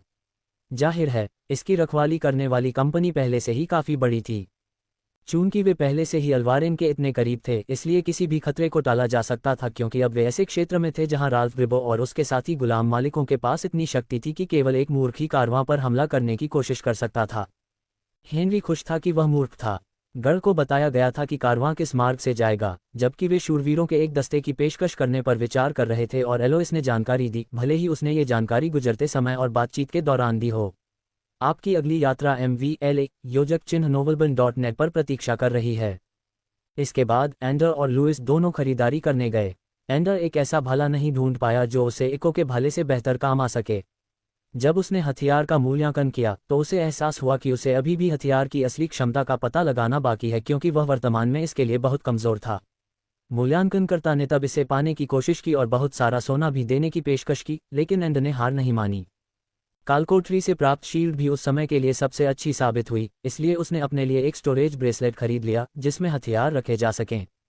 ये देखते हुए कि वे एक ऐसे शहर में थे जहां लोग अपने हथियारों को बांधकर बेधड़क घूमते थे, हेनरी ने सोचा कि यह थोड़ा अनावश्यक हो सकता है। वे बस डराने या दिखावा करने के लिए ऐसा कर रहे हैं, लेकिन जब आप किसी ऐसे व्यक्ति से मिलते हैं जो आपसे ज्यादा शक्तिशाली होता है, तो यह वास्तव में कभी मदद नहीं करता है। एंडर ने अपना मामला तर्क करने के लिए कहा, मैं अपनी चीज़ों को छिपाकर रखना पसंद करूंगा। बेशक, हेनरी के पास खड़े होने और अपने हथियारों को सार्वजनिक दृश्य से दूर रखने के लिए अपनी इन्वेंट्री के साथ बहस करने का कोई वास्तविक आधार नहीं था। लुई ने पाया कि डंगॉन में उसे जो जादूगर की पोशाक मिली थी वह उसके पास मौजूद सोने के लिए सबसे अच्छी थी, इसलिए उसने उसे अपने पास ही रखा। हालांकि उसे एक बेहतर कर्मचारी मिला जो उसके जादू को बेहतर तरीके से प्रसारित कर सकता था और ग्रिबो एस्टेट में मिले हथियार की तुलना में हाथापाई के हथियार के रूप में बेहतर काम कर सकता था। जब भी वह इसे छूता था तो यह चीज़ चटकती थी। उसने रक्षात्मक बिजली के जादू के लिए एक जादू की स्क्रॉल भी खरीदी जिसका उसने घंटों अभ्यास किया था। अब भी जब वह घोड़ों के पास बैठा था तो उसने कास्ट का अभ्यास किया और कोशिश की कि इतनी बिजली न निकले कि वे भाग जाएं। घोड़ों की बात करें तो वे एक समूह के रूप में उनकी सबसे बड़ी खरीदारी थी। हेनरी को इसकी ज़रूरत नहीं थी एक तो बेशक, लेकिन लगातार 2 अन्य को ले जाना जल्दी ही एक समस्या बन जाता, खासकर समन्वय के मामले में। साथ ही हर किसी का व्यक्तिगत रूप से मुसीबत से दूर भागना बहुत महत्वपूर्ण था। अल्वारेन में घोड़े एक महंगी खरीद थे। जादू आलिंगन वाले शहर में परिवहन के लिए इस्तेमाल किए जा सकने वाले सभी पालतू जानवरों में से घोड़े ही सबसे ज़्यादा इस्तेमाल किए जाने वाले जानवर थे, और उनमें से सबसे खराब जानवर जो औसत गैर सुधारित घोड़े से थोड़ा बेहतर आंकड़े दिखाते थे, फिर भी सैकड़ों से 1000 गोल्ड की कीमत चुकाते थे। वे जिस नस्ल के लिए सहमत हुए वह ऐसी नस्ल थी जिसे पीढ़ियों से जादुई तरीके से पाला और सुधारा गया था। वे कभी भी बेहतर नहीं हो सकते थे और कभी भी निक्स की सबसे धीमी गति से दौड़ने की गति को नहीं पकड़ सकते थे, लेकिन कम से कम वे एंडर या लुइस के पैदल चलने की तुलना में तेज थे। चूंकि घोड़े उनके द्वारा चुने जा सकने वाले सबसे खराब विकल्पों में से एक थे, इसलिए उन्हें पालतू बनाना संभावित रूप से मुश्किल था। हेनरी ने अपने पालन कौशल से इसे सुलझा लिया। घोड़ों को मुश्किल से जादुई माना जाता था, इसलिए वे आसान थे। वह उनके साथ घुल मिल नहीं पाया, लेकिन उसने उन्हें एंडर और लुइस की बातें सुनने के लिए प्रेरित किया, जो दोनों ही उसे विस्मय से देख रहे थे। उन्होंने अभी अभी कुछ और सीखा था जिसमें हेनरी अच्छा था। ओह रुको, उसके पास निक्स है, लुइस ने इशारा किया था। अगर उसे वह मिल गई तो ये दोनों कुछ भी नहीं हैं। ओह हाँ, तुम सही हो, एंडर ने कई बार सिर हिलाकर सहमति जताई। हेनरी ने उन्हें अनदेखा कर दिया था। तैयारी में हेनरी ने अपने लिए अपनी नई बनियान और टोपी से मेल खाने के लिए एक अच्छी जोड़ी पैंट और जूते खरीदे थे। उसने समूह के लिए 3 मुखौटे भी खरीदे, बेशक सभी गैर जादुई। उसकी इन्वेंट्री में उसकी सभी जादुई बंदूकों के लिए गोलियां और अल्वारेन में दुकानों से प्राप्त हीलिंग और मैना पोशन अपेक्षाकृत भरे हुए थे। वे तैयार थे, अब उस लानत कारवां का इंतजार करना है और सब क्वेस्ट शुरू करना है। घंटे बीतते चले गए, सूरज ढलने लगा और शाम की शुरुआत की घोषणा करने के लिए क्षितिज पर लाल नारंगी चमक बिखेरने लगा, और तभी तीनों के समूह ने नीचे पथरीले फर्श पर पहियों के घूमने और घिसटने की आवाज़ सुनी। वे यहाँ हैं, हेनरी ने धीरे से कहा, और कुडगेल तुरंत उसके हाथ में था। मास्क लगाओ, उसने कहा, और उसने अपनी इन्वेंट्री से अपना मास्क निकाला और उसे पहन लिया। मास्क ने उसके पूरे चेहरे को ढक रखा था और आंखों के लिए छेद किए गए थे। पहले से ही इसका परीक्षण कर लेने के बाद हेनरी को पता था कि उसका निशाना प्रभावित नहीं होगा। एंडर ने भी अपना मास्क लगाया और सावधानी से अपने हाथ को और भी नीचे कर लिया, जैसे कि वह अपने स्टोरेज ब्रेसलेट से अपना हथियार निकालने के लिए बेचैन हो रहा हो। हेनरी ने कुडगेल को रिज में नीचे की ओर इशारा किया और निशाना लगाने के लिए बैरल को नीचे देखा। जैसे ही कारवां और भी अधिक दिखाई देने लगा। उन्होंने कुछ दिनों तक स्टेकआउट पर बिताए दिनों में पहले ही कई बार इसका अभ्यास किया था। वह जानता था कि रिपीटर की रेंज इस कार्य के लिए पर्याप्त से अधिक है। वास्तव में इसकी फायरिंग क्षमता इतनी शक्तिशाली थी कि इसने चट्टानी लक्ष्यों के विरुद्ध जो क्षति पहुंचाई वह अविश्वसनीय रूप से भारी थी। उसने बंदूक के हथौड़े को ठीक उसी समय घुमाया जब लुइस अपने मास्क को अपने सिर पर सुरक्षित रूप से रखते हुए उसके दूसरी ओर लेटने के लिए रेंग कर आया, लेकिन उसकी चौड़ी नीली आंखें कारवां को घूर रही थीं। वे निश्चित रूप से धीमे हैं, उसने फुसफुसाते हुए कहा। आपको उस आकार की कंपनी के लिए कुछ हद तक धीमे होना चाहिए, हेनरी ने कहा। गुलाम कारवां में 3 गाड़ियां और 3 स्वतंत्र सवार शामिल थे। 2 गाड़ियों में एक धातु का पिंजरा था जिसमें प्रत्येक में इतनी चौड़ी सलाखें थीं कि यह स्पष्ट रूप से दिखाई दे रहा था कि अंदर कितने कफ पहनने वाले स्थान थे। प्रत्येक पिंजरे में कम से कम 10 लोग थे। सभी कसकर पैक किए गए थे और उनके हाथ हिलाने के लिए बमुश्किल कोई जगह थी। उनकी आंखें पराजित दिख रही थीं। ये कल्पना करना मुश्किल नहीं था कि पिछले कुछ दिनों में उन्होंने कफ और गुलाम पकड़ने वालों से क्या सामना किया होगा। तीसरी गाड़ी में एक अलग पिंजरा था। यह उसी तरह का लग रहा था जिस पर हेनरी को अल्वारेन लाया गया था। चारों तरफ कोई सलाखें नहीं थीं और पुरानी धातु की दीवारें थीं। इतना छोटा कि उसमें 3 से ज्यादा लोग नहीं जा सकते थे, लेकिन हेनरी को लग रहा था कि उसमें सिर्फ एक ही व्यक्ति है। पिंजरा उस पिंजरे से थोड़ा अलग था जिसमें हेनरी को लाया गया था, या कम से कम जहां तक हेनरी देख सकता था वहां कोई छेद नहीं था जिससे अंदर से कोई बाहर देख सके। अजीब बात है, लेकिन इस समय यह बहुत महत्वपूर्ण नहीं है। सबसे बड़े पिंजरे वाली 2 गाड़ियों में 4-4 आदमी सवार थे। सभी के चेहरे पर सख्त भाव थे और उनके चमड़े के कवच पर हाल ही में हुई लड़ाई के निशान थे। वे काफी सतर्क थे, लेकिन चाहे वे कैसे भी देखें, हेनरी जानता था कि वे उन्हें नहीं देख पाएंगे। .नेट बिना छेद वाली गाड़ी में 3 आदमी सवार थे जो कभी कभी गाड़ी के हिलने पर अपने पीछे लगे पिंजरे की तरफ देखते थे। वे काफी परेशान दिख रहे थे। स्वतंत्र सवार स्पष्ट रूप से ऑपरेशन का नेतृत्व कर रहे थे और गठन के सबसे आगे एक रोब पहने हुए व्यक्ति था जिसका सिर हुड से ढका हुआ था और उसके हाथ घोड़े की लगाम को पकड़े हुए थे। एक जादूगर, लुइस ने कहा। एक जादूगर या एक जादूगर हो सकता है। हेनरी ने अभी तक less than inside greater then का उपयोग नहीं किया। नहीं, यह एक जादूगर है। मैं बता सकता हूं, लुइस ने जोर देकर कहा। क्या आप उन्हें खींचने वाली गाड़ियों को जोड़ने वाले शाफ्ट पर निशाना लगा सकते हैं? हेनरी ने पूछा। लुइस ने कंधे उचकाए। अगर मैं बहुत सारे स्ट्रीक फेंकता हूं तो मुझे जितना चूकना चाहिए उससे ज्यादा मारना चाहिए, उसने थोड़ा आत्मविश्वास से कहा। सवार भागेंगे नहीं क्योंकि उन्हें कारवां की रक्षा करनी है, लेकिन अगर हम पहले उन पर निशाना साधते हैं तो कारवां भाग सकता है और हम लड़ाई से इतने ऊब सकते हैं कि उनका पीछा नहीं कर सकते। हमें पहले कारवां को रोकना होगा। मैं समझता हूं, लुइस ने गंभीरता से सिर हिलाते हुए कहा। उसने अपनी नई नई मिली हुई छड़ी को पकड़ लिया और अधिक आत्मविश्वास से भरा हुआ लग रहा था। ठीक है, फिर, हेनरी ने सिर हिलाते हुए कहा और कटगेल पर निशाना साधा। मैं तब सवारों पर निशाना साधूंगा। वे सबसे अधिक खतरा पैदा करेंगे और उन्हें अभी नीचे गिरा दिया जाना चाहिए। साथ ही हमें कमांड कफ पहने हुए व्यक्ति को पहले नीचे गिराने की आवश्यकता है। मुझे कब हमला करना चाहिए? लुइस ने पूछा। रुको, हेनरी ने कहा और कटगेल से एक हाथ हटाकर उसे संकेत में ऊपर उठाया। वह चाहता था कि गाड़ी रिज में और भी आगे बढ़े।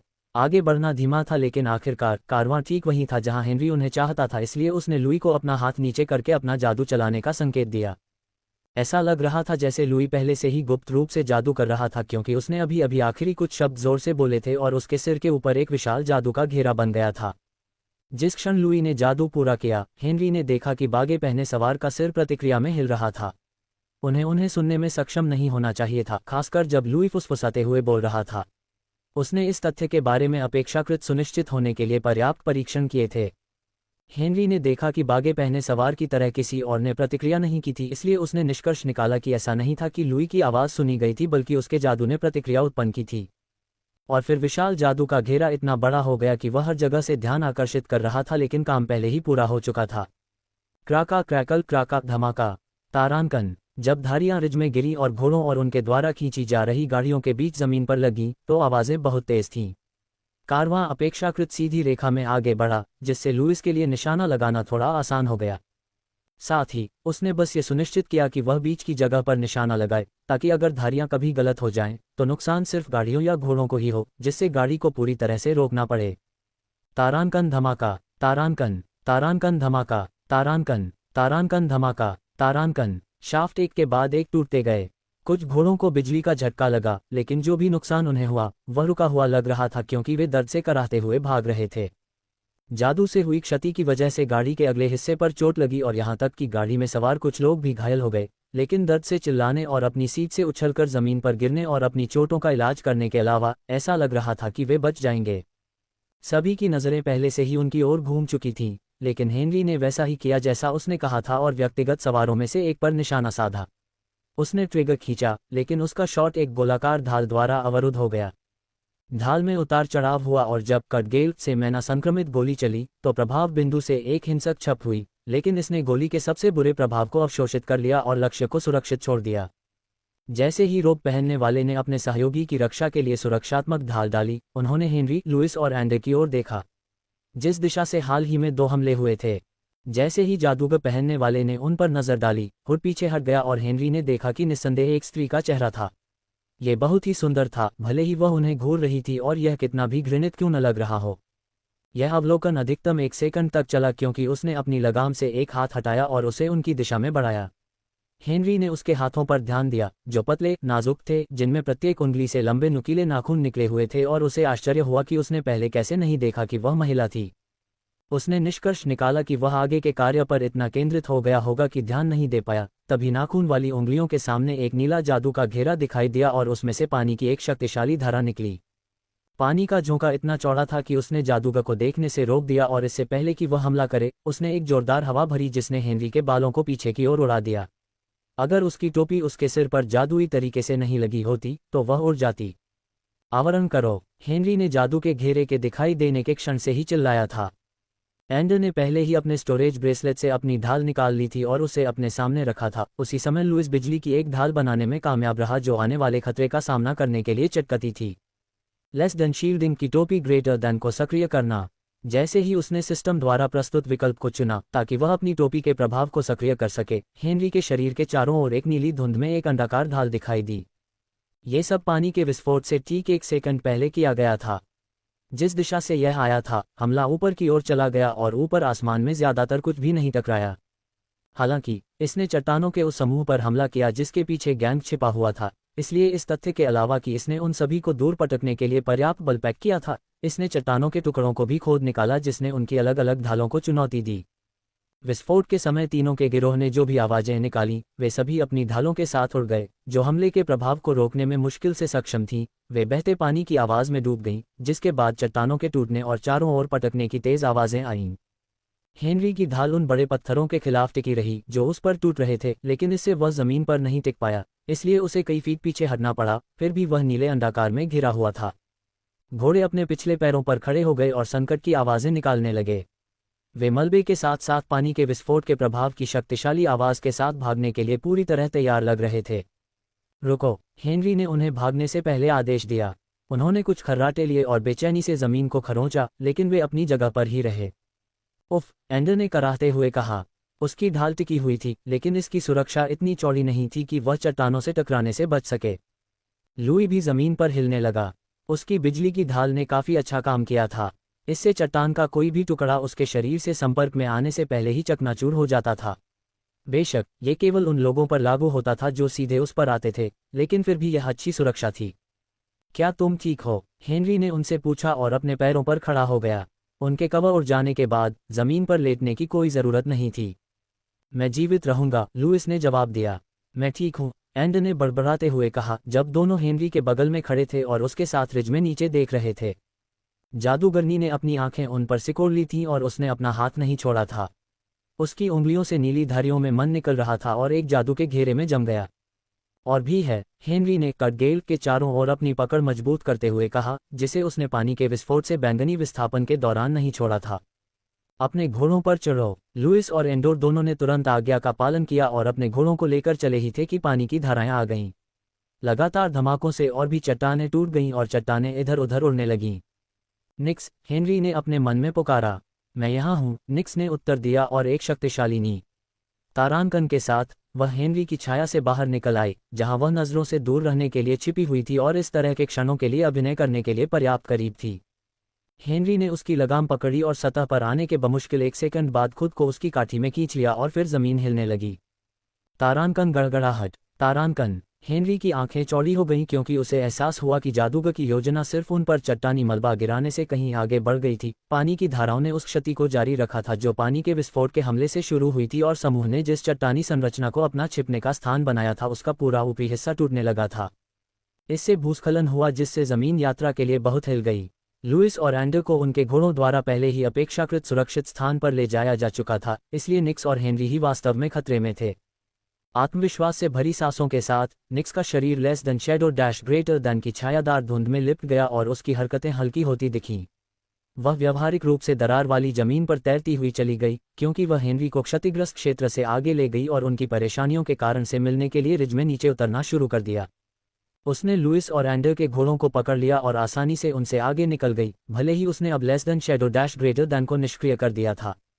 मैं नेतृत्व करूंगा, हेनरी ने अपनी आंखों को अपने मास्क की आंखों के छेदों के भीतर संकुचित करते हुए कहा, भले ही उसका नेतृत्व वास्तव में कभी सवालों के घेरे में नहीं था। डाउन इन द रिज, क्या यही है, कायला?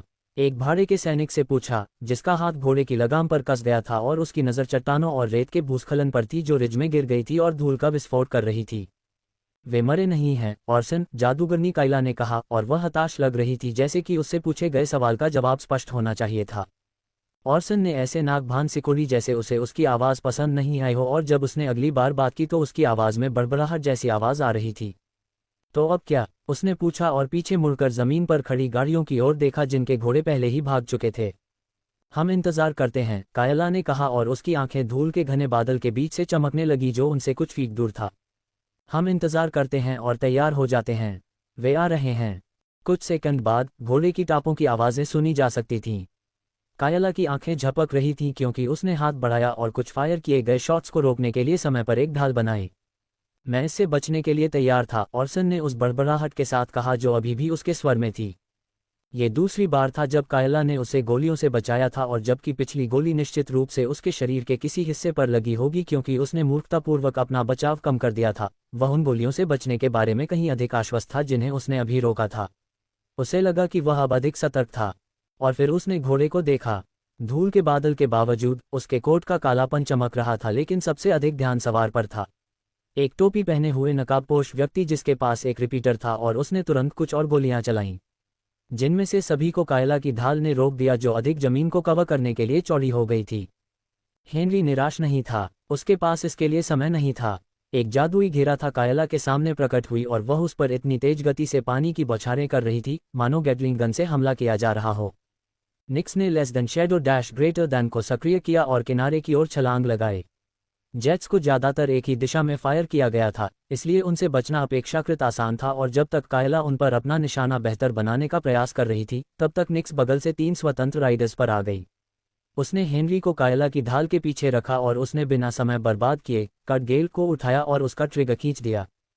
गोली ने फाइटर को चौंका दिया, और जब तक उसकी आंखें डर से चौड़ी हो गईं तब तक रिपीटर से मैना इन्फ्यूज्ड बुलेट ने उसके सीने में छेद कर दिया था और दूसरे छोर से बाहर निकल गई थी।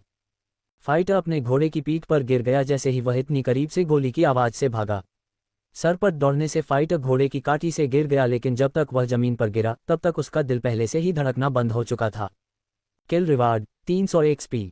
जैसे ही उसके सिर में परिचित चेतावनी गूंजी, हेनरी ने पहले से ही स्लेव कारवां के 3 अलग अलग सवारों में से दूसरे आदमी पर अपनी बंदूक तान दी थी। ऑर्सन तैयार था। उसके सहकर्मी की मौत का क्रम कुछ सेकंड तक चला था, लेकिन तैयार होने के लिए उस समय के बिना भी वह पहले से ही सतर्क था। उसने अपनी तलवार खींची और उसके साथ एक विस्तृत चाप बनाया ताकि हेनरी की ओर एक लहर में अपने मन की लहर को मुक्त कर सके। निक्स ने रास्ते से छलांग लगाए, लेकिन ऑर्सन ने पहले ही अपने घोड़े को करीब आने का निर्देश दिया था। यह हरकत इतनी तेज और सहज थी कि हेनरी को थोड़ा आश्चर्य हुआ। जब दुश्मन की तलवार की धार उसके सीने पर घातक वार करती हुई आई तो उसकी आंखें चौड़ी हो गईं। वह इससे बचने के लिए एक तरफ झुक गया। वह सफल रहा, लेकिन फिर एक मुट्ठी उस पर आ गई। हालांकि उसकी बंदूक तेजी से आगे बढ़ी और उसने इसे फाइटर के चेहरे पर तान दिया और मुट्ठी के संपर्क में आने से पहले ही ट्रिगर खींच दिया। तारानकन धमाका। तारानकन। गोली की आवाज बहुत तेज थी, लेकिन वह चूक गई थी।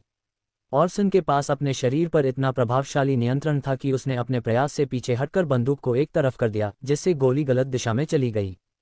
ऑर्सन ने एक कदम और आगे बढ़कर अपनी बांह को रिपीटर के चारों ओर घुमाकर तब तक घुमाया जब तक कि वह उस पर पकड़ नहीं बना लेता और या तो उसे हेनरी की पकड़ से बाहर निकाल देता या फिर उसकी थूथन को उसकी ओर मोड़ने की कोशिश करता।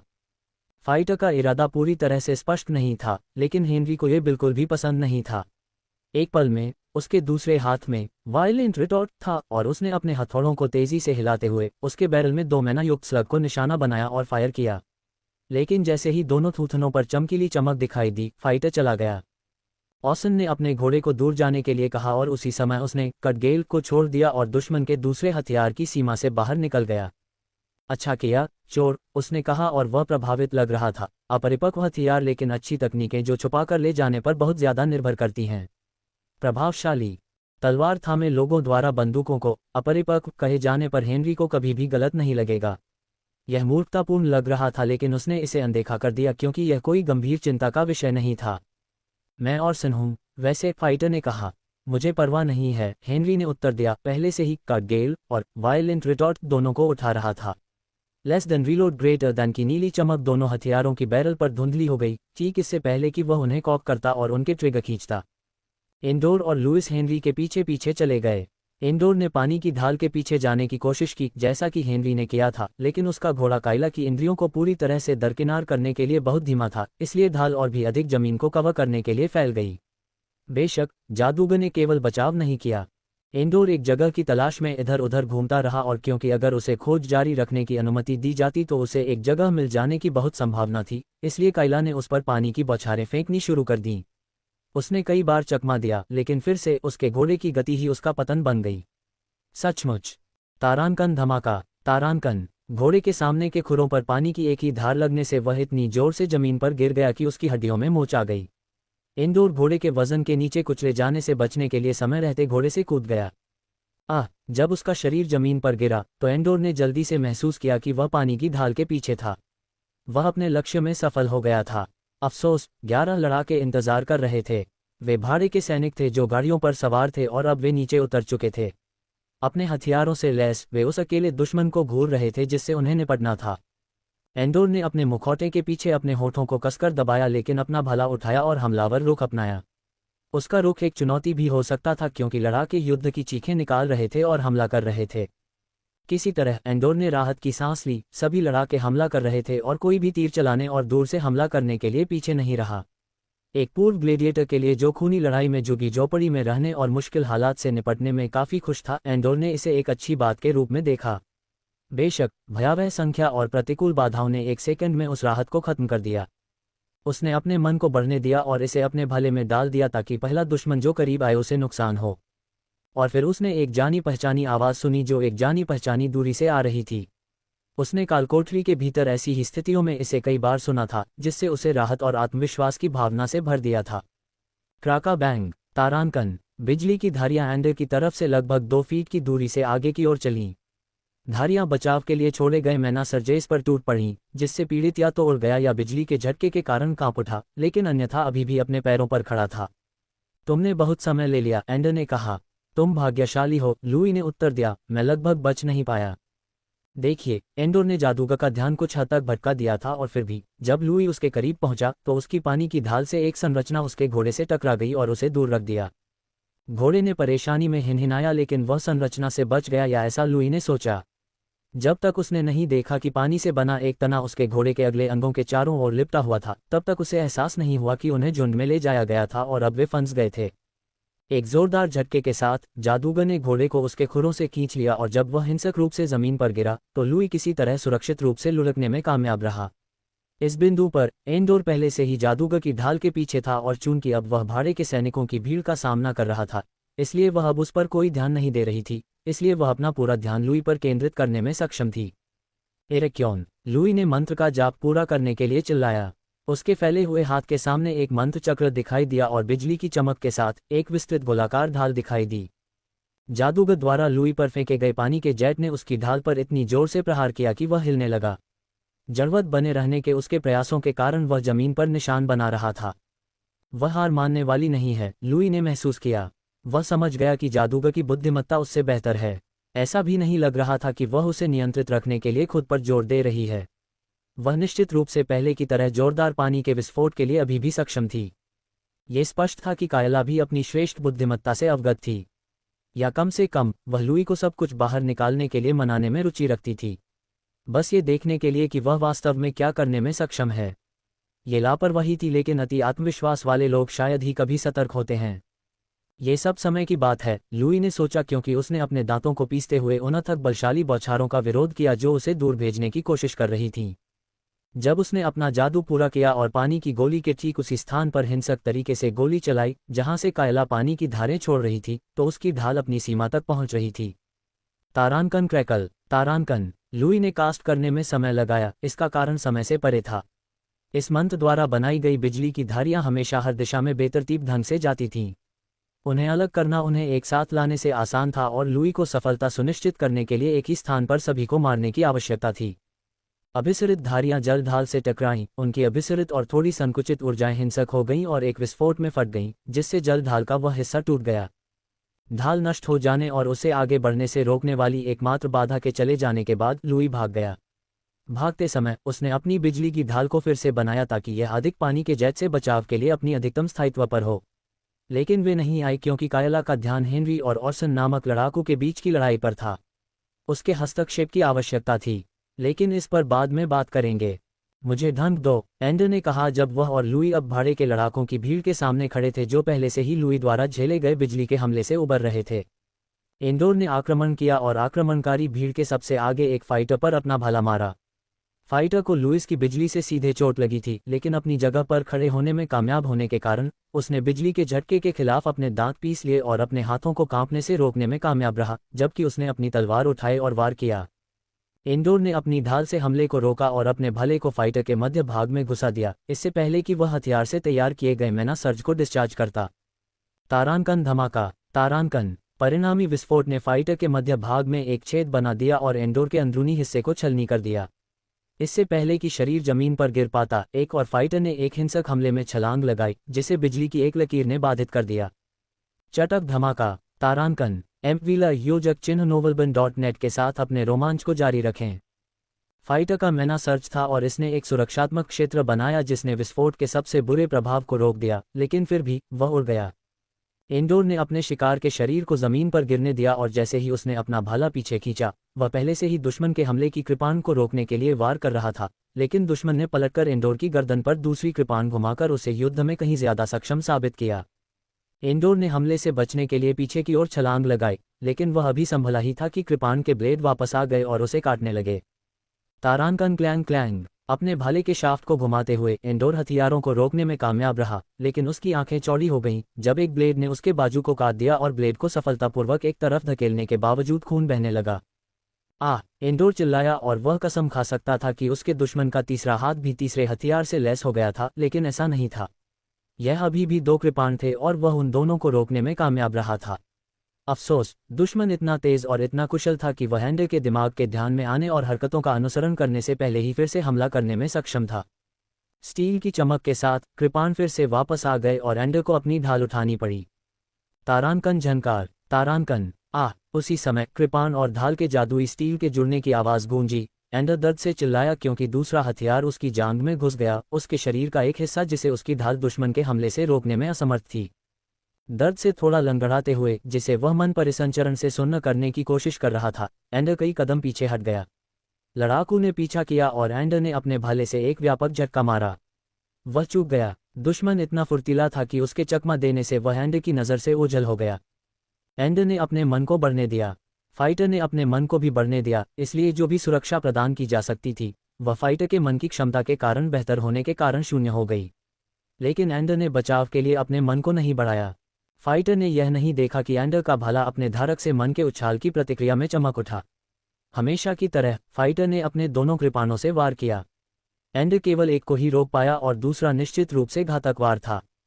सौभाग्य से एंडर को केवल एक ही बचाव की आवश्यकता थी। तारांकन क्लैंग, तारांकन, तारांकन बैंग, तारांकन। एंडोर के भाले से निकला वार इतना हिंसक और अप्रत्याशित था कि इसने फाइटर की पकड़ से कृपाण को खींच लिया और उसका संतुलन बिगाड़ दिया।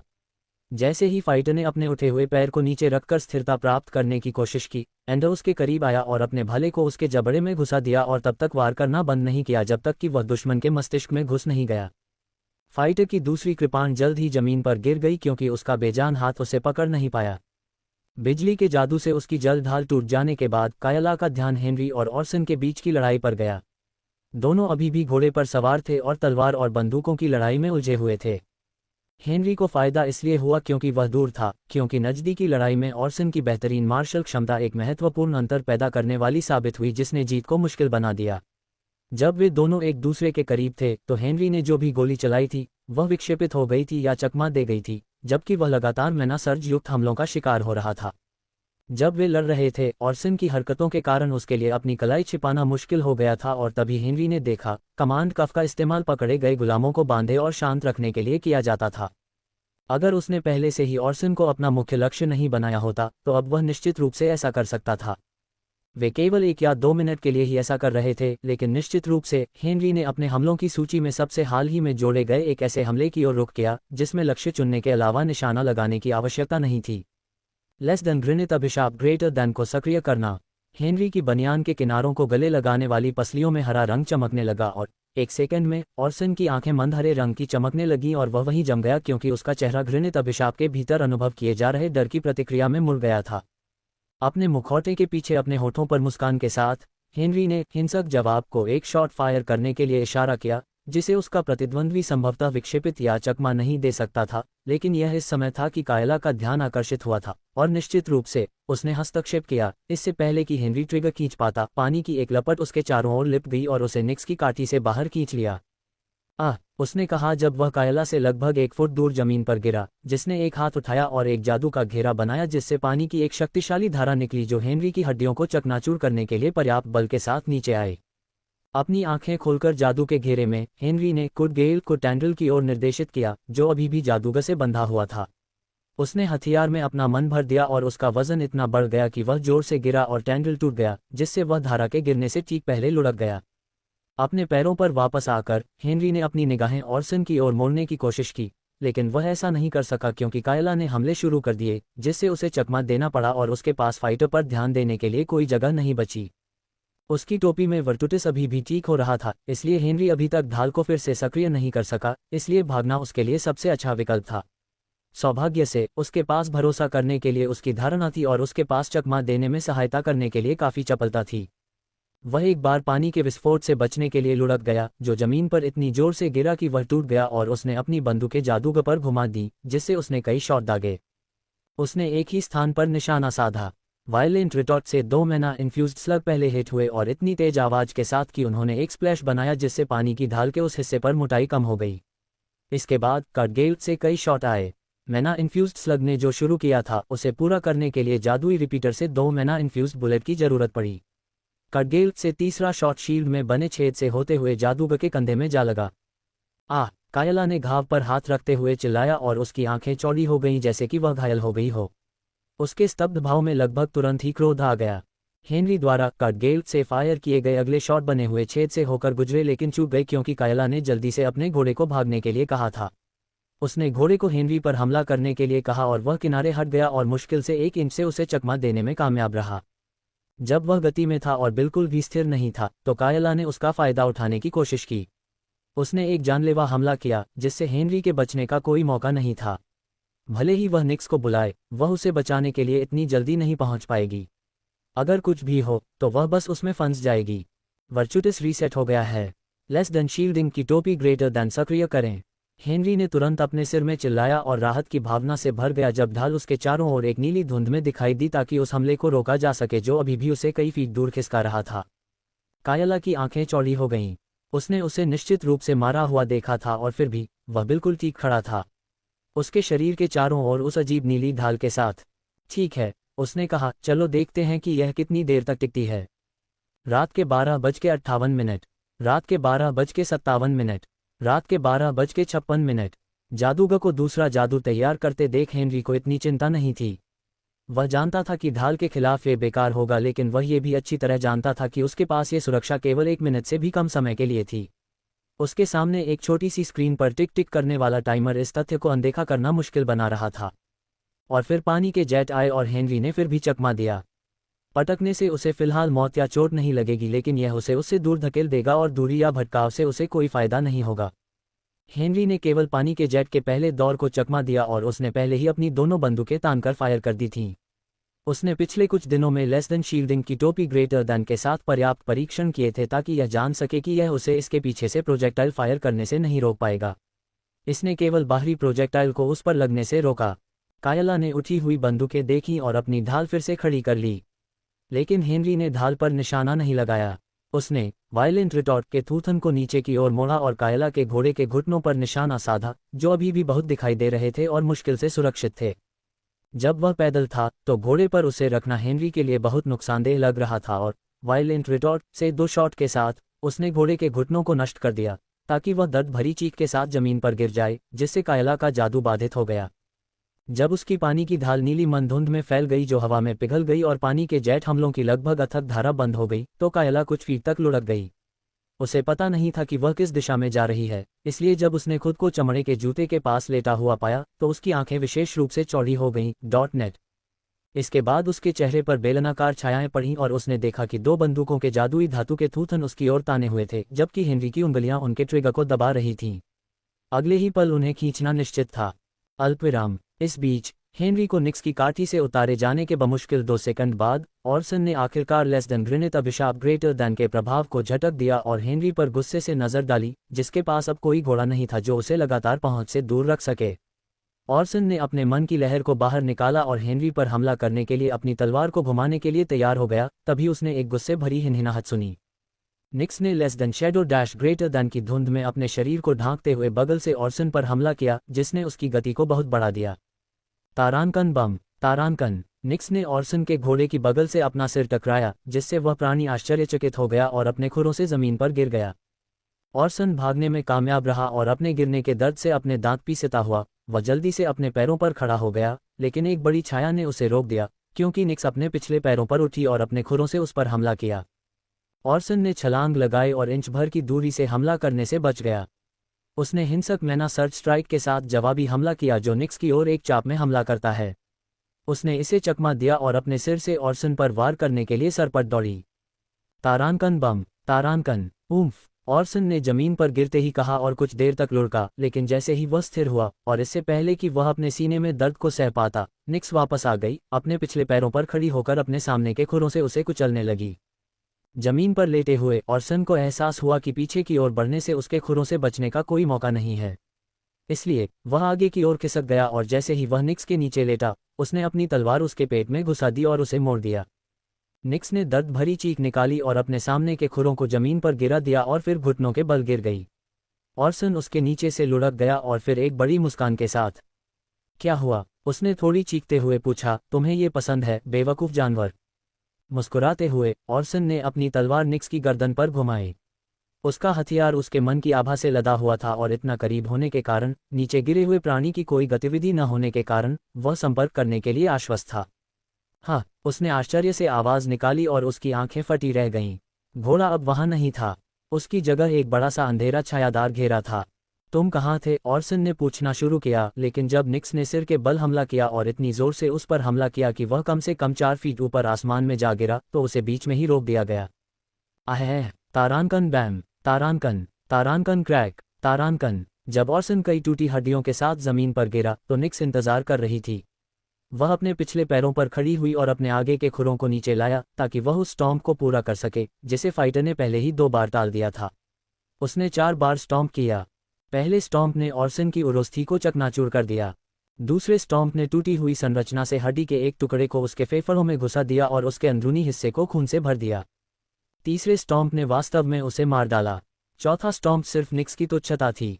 हेनरी की उंगलियों ने अपनी बंदूकों के ट्रिगर खींचे, लेकिन फिर पानी से बना एक टेंटेकल काइला के पीछे से बाहर निकला और टेंटेकल की चौड़ाई को समायोजित करने के लिए उसका शरीर जमीन से लगभग आधा फीट ऊपर उठा।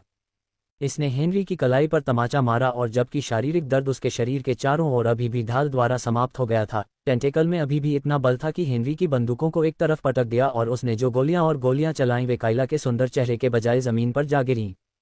टेंटेकल ने हेनरी की छाती पर अगला वार किया और उसे कुछ कदम पीछे हटने के लिए मजबूर किया, लेकिन उसने अपनी नज़र काइला पर रखी जो अब जमीन से ऊपर उठ रही थी। उसकी पीठ के पीछे एक बड़ा नीला जादू का घेरा था और उसमें से 4 और टेंटेकल निकले जो पहले से ही दिखाई दे रहे थे। सभी पांचों ने आगे बढ़कर हेनरी को घेर लिया, इससे पहले कि वह भागने का मौका पाता, और जब वे उसके शरीर के चारों ओर अभी भी ढाल से आगे निकलने में असमर्थ थे, तो वे उसके शरीर के चारों ओर सिकुड़ गए और एक खुले स्थान की स्पष्ट खोज में उसके चारों ओर लिपट गए। वह ढाल संभवतः अधिक समय तक सक्रिय नहीं रह सकती, कायला ने कहा। क्या तुम जानते हो कि जब तुम्हारे छिद्रों में पानी भर जाता है तो कैसा लगता है? मेरे साथ ऐसा कभी नहीं हुआ, लेकिन मुझे लगता है कि यह बहुत दम घोंटने वाला होता है और इससे एक दर्दनाक मौत होती है।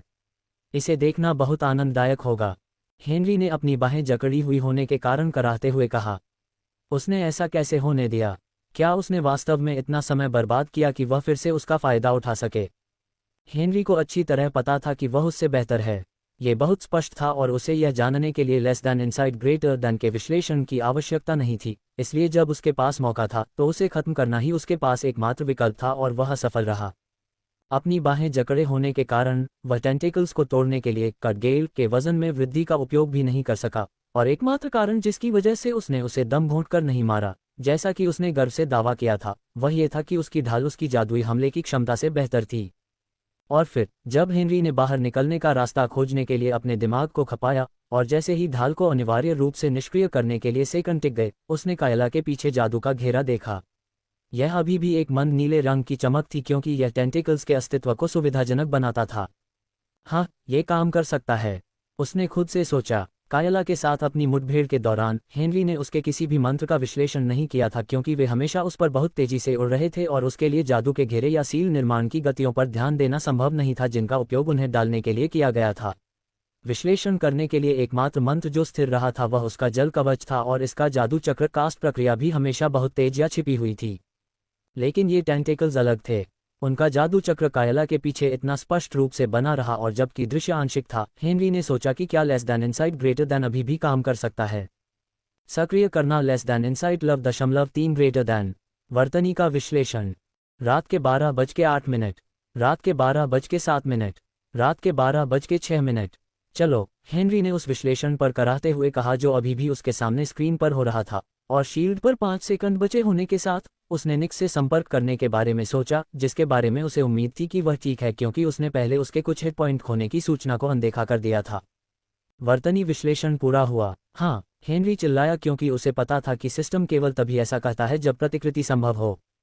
वर्तनी, अतिरिक्त हथियार। क्या आप अपने आर्कन टेपेस्ट्री पर अतिरिक्त हथियार छापना चाहेंगे?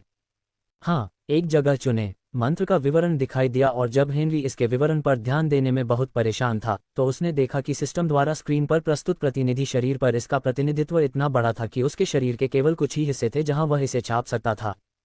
साथ ही डिज़ाइन के बारे में कुछ ऐसा था जिसने उसे इसे कहीं और रखने में बहुत दिलचस्पी दिखाई, जहां उसे इसे अक्सर देखने की जरूरत न पड़े, जब तक कि उसके हाथ के पीछे शॉकन ग्रिप मंत्र न हो। उसने अपनी पीठ चुनी। उसने दर्द से कराहते हुए कहा। उसे दर्द की उम्मीद थी, क्योंकि शॉकन ग्रिप के साथ ऐसा ही हुआ था, लेकिन यह उस समय की तुलना में कम से कम 4 गुना अधिक बुरा था। फिर ढाल निष्क्रिय हो गई और पानी के जाल हेनरी के चारों ओर लिपट गए और एक तरह का कोकून बनाने लगे, क्योंकि उसके चेहरे पर हर छेद पानी से भर गया। उसका मुखौटा पानी को दूर नहीं रख पाया। अगर कुछ हुआ भी तो मुखौटा उस पानी को फंसा लेता था जो उसके अंदर घुस जाता था। यह पानी से भरे बोर्डिंग जैसा था, और हेनरी को यह पता था, क्योंकि उसे अपने पिछले जीवन में इस तरह की तकनीक से प्रताड़ित किया गया था। उसके घुटने लड़खड़ा रहे थे और उसकी बंदूकों पर पकड़ ढीली पड़ गई थी। जल्दी करो, उसने चल रहे निशान पर चिल्लाया, लेकिन यह उसी गति से जारी रहा और अभी भी चुभने वाला दर्द दे रहा था। हेनरी को याद आया कि शॉकन ग्रिप को पूरा होने में 15 सेकंड लगे थे, और उसे नहीं लगा था कि वह इतना लंबा टिक पाएगा। कायला ने अपने चेहरे पर एक क्रूर मुस्कान के साथ देखा। उसने अपने कंधे के घाव पर हाथ रखा था। चाहे वह इसे ठीक कर पाए या नहीं, उसने कोशिश नहीं की। अपने जाल को नियंत्रित करने में उसे कोई परेशानी नहीं हुई, और अपने शिकार के जीवन को उससे निचोड़ते हुए देखना इतना संतोषजनक था कि दर्द कुछ भी नहीं था। अपने चेहरे के चारों ओर पानी के माध्यम से हेनरी उसका चेहरा देख सकता था। MVL योजक चिन्ह novelbin.net के साथ कहानियां खोजें। क्या पागल है? और फिर उसकी पीठ पर दर्द खत्म हो गया। हेनरी की बनियान के नीचे और उसकी काफी मांसल पीठ पर एक जादू के घेरे का चित्रण था, लेकिन रहस्यमय प्रतीकों की जगह अतिरिक्त हथियार शब्द थे, जो एक ऐसी लिपि में लिखे गए थे जो शायद रहस्यमय प्रतीकों जितनी ही प्राचीन हो। जादू के घेरे के केंद्र से 5 जाल निकले, जो फैलने से पहले एक साथ कसकर जुड़े हुए थे, और फिर जादू के घेरे की बाहरी सीमा से 1-1 इंच तक फैल गए।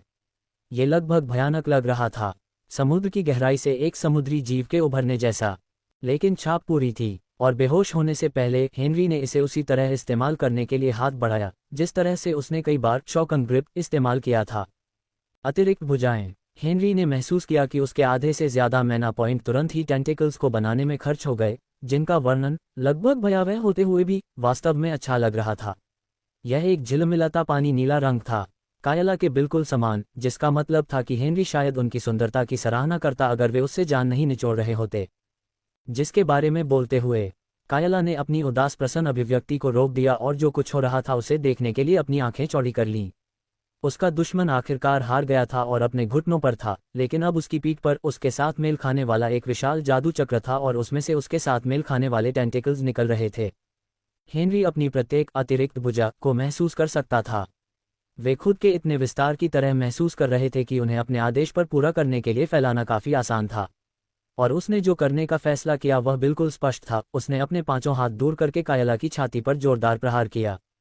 तारांकन धमाका। तारांकन प्रभाव बहुत शक्तिशाली था और कायला की आंखें और चौड़ी हो गईं क्योंकि उसे मारा गया और वह जहां थी वहां से कम 6 फीट दूर उड़ गई। वह बहुत दूर चली गई और उसके टेंटिकल्स अलग हो गए, जिससे हेनरी के चारों ओर का हिस्सा साधारण पानी में बदल गया जो जमीन पर गिर गया और वे जल्दी से हानिरहित मैना विस्प्स में पिघल गए। तारांकन हॉन्फना। तारांकन। हेनरी ने पहले एक गहरी सांस ली और जैसे कि उसे अभी अभी एहसास हुआ हो कि उसके अंदर बहुत सारा पानी है, वह रुक गया और खांसने लगा।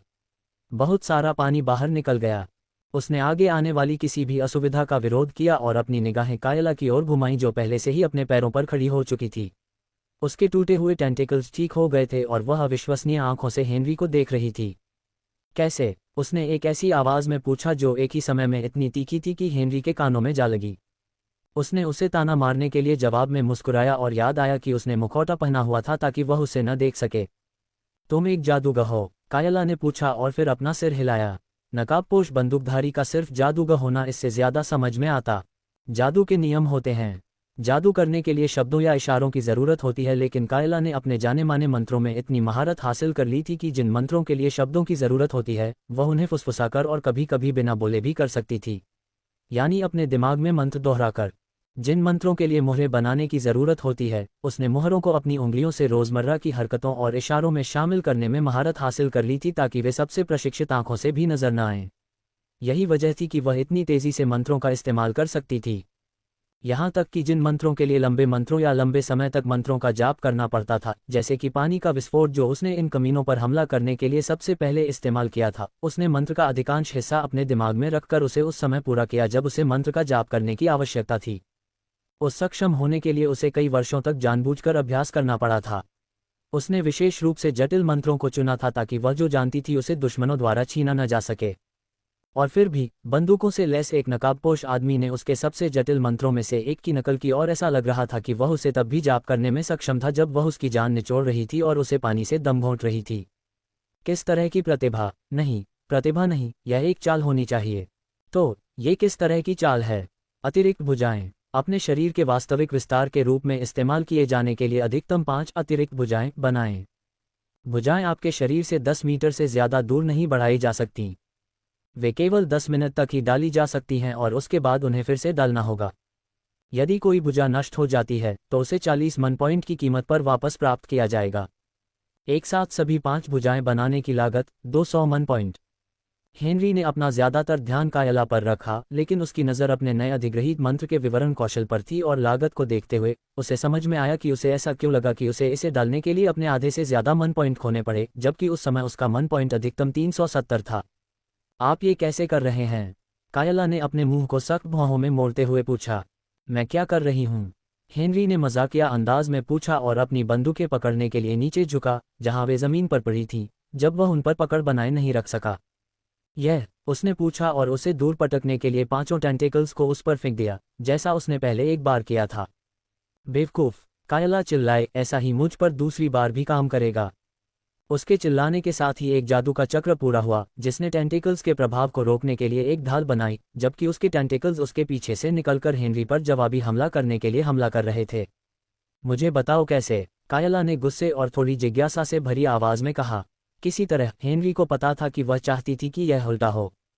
वह एक तरफ लुढ़क गया और टेंटिकल्स ने उस जगह पर हमला किया जहां वह एक सेकंड पहले था, लेकिन कायला ने कोई कसर नहीं छोड़ी। जैसे ही हेनरी अपने पैरों पर वापस आने के लिए रोल से बाहर निकल रहा था, वह पहले से ही पानी के जेट से उस पर हमला कर रही थी। वह पहली वॉली से बचने में कामयाब रहा और इससे पहले कि कायला उस पर अगले हमले के लिए अपना निशाना समायोजित कर पाती, हेनरी ने कुड गेल की ओर इशारा किया और उसकी ढाल पर 8 गोलियां दाग दीं। मेरी ढाल को भेदने का एक और मूर्खतापूर्ण प्रयास, कायला ने पूछा और एक हंसी निकाली। तुम मूर्ख हो। हेनरी के लक्ष्य को विफल करने के लिए उसकी ढाल घूमने लगी। अपनी ढाल को मजबूत करने से कायला मैना को नुकसान होगा और उसका ध्यान अन्य जादू टोने के प्रयासों से भी हट जाएगा, जो उसने पहले ही तय कर लिया था कि उसे ऐसा करने की जरूरत नहीं है। वैसे भी अभी तो नहीं।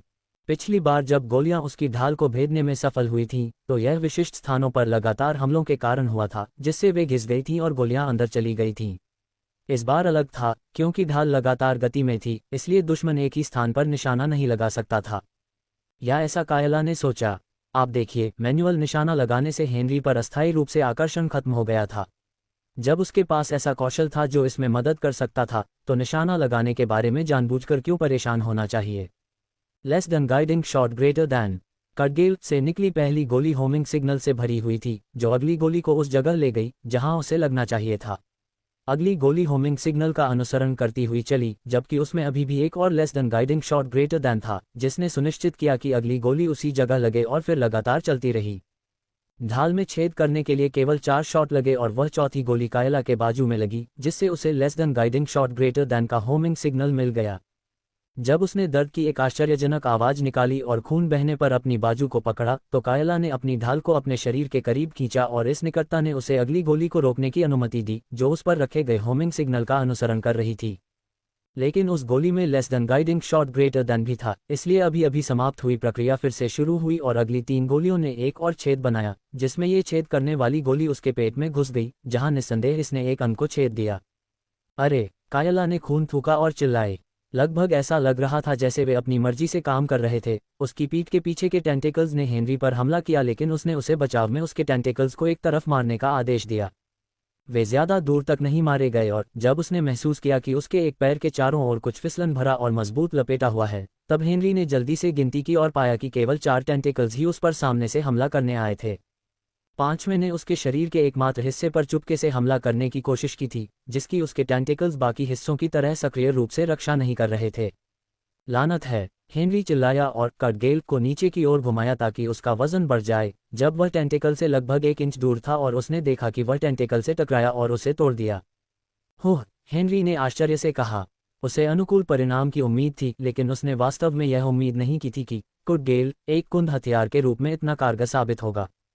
उसकी अतिरिक्त भुजाएं अभी भी शेष 4 के विरुद्ध संघर्ष कर रही थीं, लेकिन एक दूसरे को अलग करने के अलावा, जबकि दुश्मन के टेंटेकल्स उसे पटकने और उसे उड़ाने की कोशिश कर रहे थे, विरोधी टेंटेकल्स एक दूसरे के विरुद्ध बहुत कम कर सकते थे।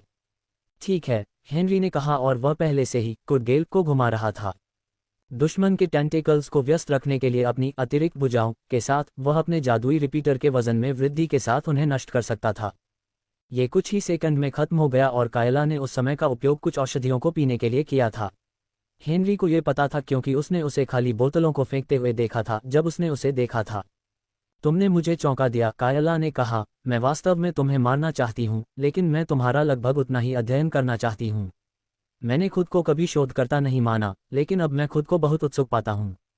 अपना सबसे बड़ा जादू करने से पहले एक भाषण, हेनरी ने मुस्कराते हुए पूछा। शायद, कायला ने कहा, और फिर भी मुझे चिंता है कि यह अभी भी आपको मारने के लिए पर्याप्त नहीं होगा। आप कभी नहीं जानते, हेनरी ने कहा। उसके हिट पॉइंट्स वास्तव में अब तक डक नहीं किए गए थे, इसलिए वह काफी स्वस्थ था। उसने जो खोया था वह मैना पॉइंट्स थे और उन्हें वह मैना पोशन से वापस पा सकता था। इसके अलावा वह मैना पॉइंट्स के बिना भी काम चला सकता था क्योंकि उसके पास 2 जादुई बंदूकें थीं जिन्हें मैना से फायर करने की आवश्यकता नहीं थी। उसने गोलियों का स्टॉक करके इस क्वेस्ट के लिए तैयारी की थी और वह उनका उपयोग करने के लिए तैयार था। अब उसके पास अपनी आर्केन टेपेस्ट्री पर एक दिलचस्प और उपयोगी मंत्र भी था, इसलिए वह काफी शांत महसूस कर रहा था। कायला बता सकती थी, इसलिए उसने संदेह की स्वीकारोक्ति की। उसने चारों ओर नजर घुमाई। उसने ऑर्सन के शरीर को देखा, जिसकी छाती धंसी हुई थी। हेनरी उसके पीछे गया, नजर घुमाए और नज़ारा देखा। उसने उस घाव को पहचान लिया, इसलिए उसे पता था कि यह किस कारण से हुआ था, लेकिन वह निक्स को शरीर के पास कहीं भी नहीं देख पाया। और फिर कायला की परछाई बड़ी होने लगी। अंधेरा होने लगा। घटनापूर्ण शाम अब रात में बदल गई थी। चांद आसमान में उगने लगा था, इसलिए दिन के मुकाबले काली परछाई बिल्कुल भी अजीब नहीं थी। कम से कम यह अजीब नहीं होनी चाहिए थी। हालांकि इस परछाई की मोटाई अप्राकृतिक थी। वातावरण में जादुई बदलावों के प्रति हमेशा संवेदनशील कायला की आंखें फड़कने लगी और उसकी आंखें अपने आसपास के अंधेरे को देखने के लिए घूमने लगी। इसलिए हेनरी, जो जानता था कि क्या होने वाला था और आश्चर्य के तत्व में दृढ़ विश्वास रखने वाला था, ने वायलेंट रिटॉर्ट और कटगेल से गोलियां चलाईं, जिनमें से सभी को कायला द्वारा खड़ी की गई ढाल द्वारा रोक दिया गया। एक स्पष्ट विकर्षण, कायला ने कहा, और किस लिए? एक और चाल। उसके शब्दों को एक आक्रामक हिनहिनाहट ने बाधित किया जो अब उसके चारों ओर के अंधेरे से आ रही थी। कायला की आंखें काले घोड़े को देखकर चौड़ी हो गईं, जिसने उसकी सुरक्षा को पूरी तरह से नजरअंदाज कर दिया था और अब उसका सिर उस पर पटक रहा था। यही कारण था कि निक्स ने अपनी यात्रा के तरीके के रूप में लेस देन शैडोस्केप ग्रेटर देन को चुना था। कायला ने आखिरी क्षण में ढाल बनाने में सक्षम साबित हुई थी, और जबकि उसे विश्वास था कि उसकी गति ढाल के प्रकट होने में लगने वाले समय से आगे निकल सकती है, फिर भी उसे परेशान क्यों होना चाहिए? जब वह आसानी से उससे आगे निकल सकती थी तो परेशान क्यों होना चाहिए? क्योंकि कायला की ढाल चाहे किसी भी प्रक्षेप्य से बचाव कर सकती हो, उसकी छाया हमेशा उसका पीछा करेगी। तारांकन बैम, तारांकन, तारांकन क्रैक, तारांकन। निस्संदेह टूटी हुई उरोस्थी की आवाज के साथ कायला ने लीटरों खून उगल दिया और प्रभावशाली संपर्क के बाद उसकी आंखें उसके सिर के पीछे की ओर मुड़ गईं।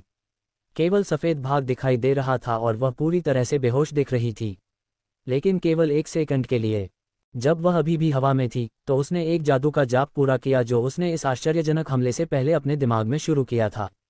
ये कई अन्य लोगों में से एक था जिसे उसने तैयार किया था, लेकिन यह इस कार्य के लिए सबसे अच्छा था।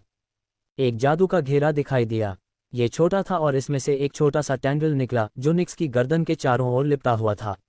घोड़ा जितना मजबूत था वह उसके बाद होने वाले घुटन का प्रतिरोध करने में सक्षम था, लेकिन ऐसा कभी उसका इरादा नहीं था। कायला ने टेंडल का इस्तेमाल निक्स को अपना लंगर बनाने और खुद को बहुत दूर उड़ने से रोकने के लिए किया। उसने कराहते हुए अपने दांत पीस लिए और फिर मन की एक शक्तिशाली शक्ति को छोड़ दिया जो उसके पास बची हुई एकमात्र शक्ति हो सकती थी। यह एक विशाल मन सकल में एकत्रित हो गया और इसमें से एक जादू निकला जिसे जादूगर ने अब तक केवल एक बार डाला था। एक शक्तिशाली जल विस्फोट हमला जो भूस्खलन का कारण बनने के लिए पर्याप्त था। इसने निक्स को एकदम सीधा मारा और घोड़े को उड़ा दिया। उसकी परेशानी की आवाज़ बहते पानी में डूब गई। मैं इसे नहीं भूलूंगी, कायला ने कर्कश आवाज़ में कहा कि वह मुश्किल से कामयाब हुई, और तभी हेनरी ने देखा कि जादू भी एक विकर्षण था। बल ने कायला को कम से कम 3 मीटर दूर फेंक दिया और वहां से उसने एक और धारा छोड़ी, कम शक्तिशाली और कम केंद्रित, उसे रास्ते की सीमा पर स्थित कई पर्वत चोटियों में से एक पर भेजने के लिए, और जल्द ही वह दृष्टि से ओझल हो गई।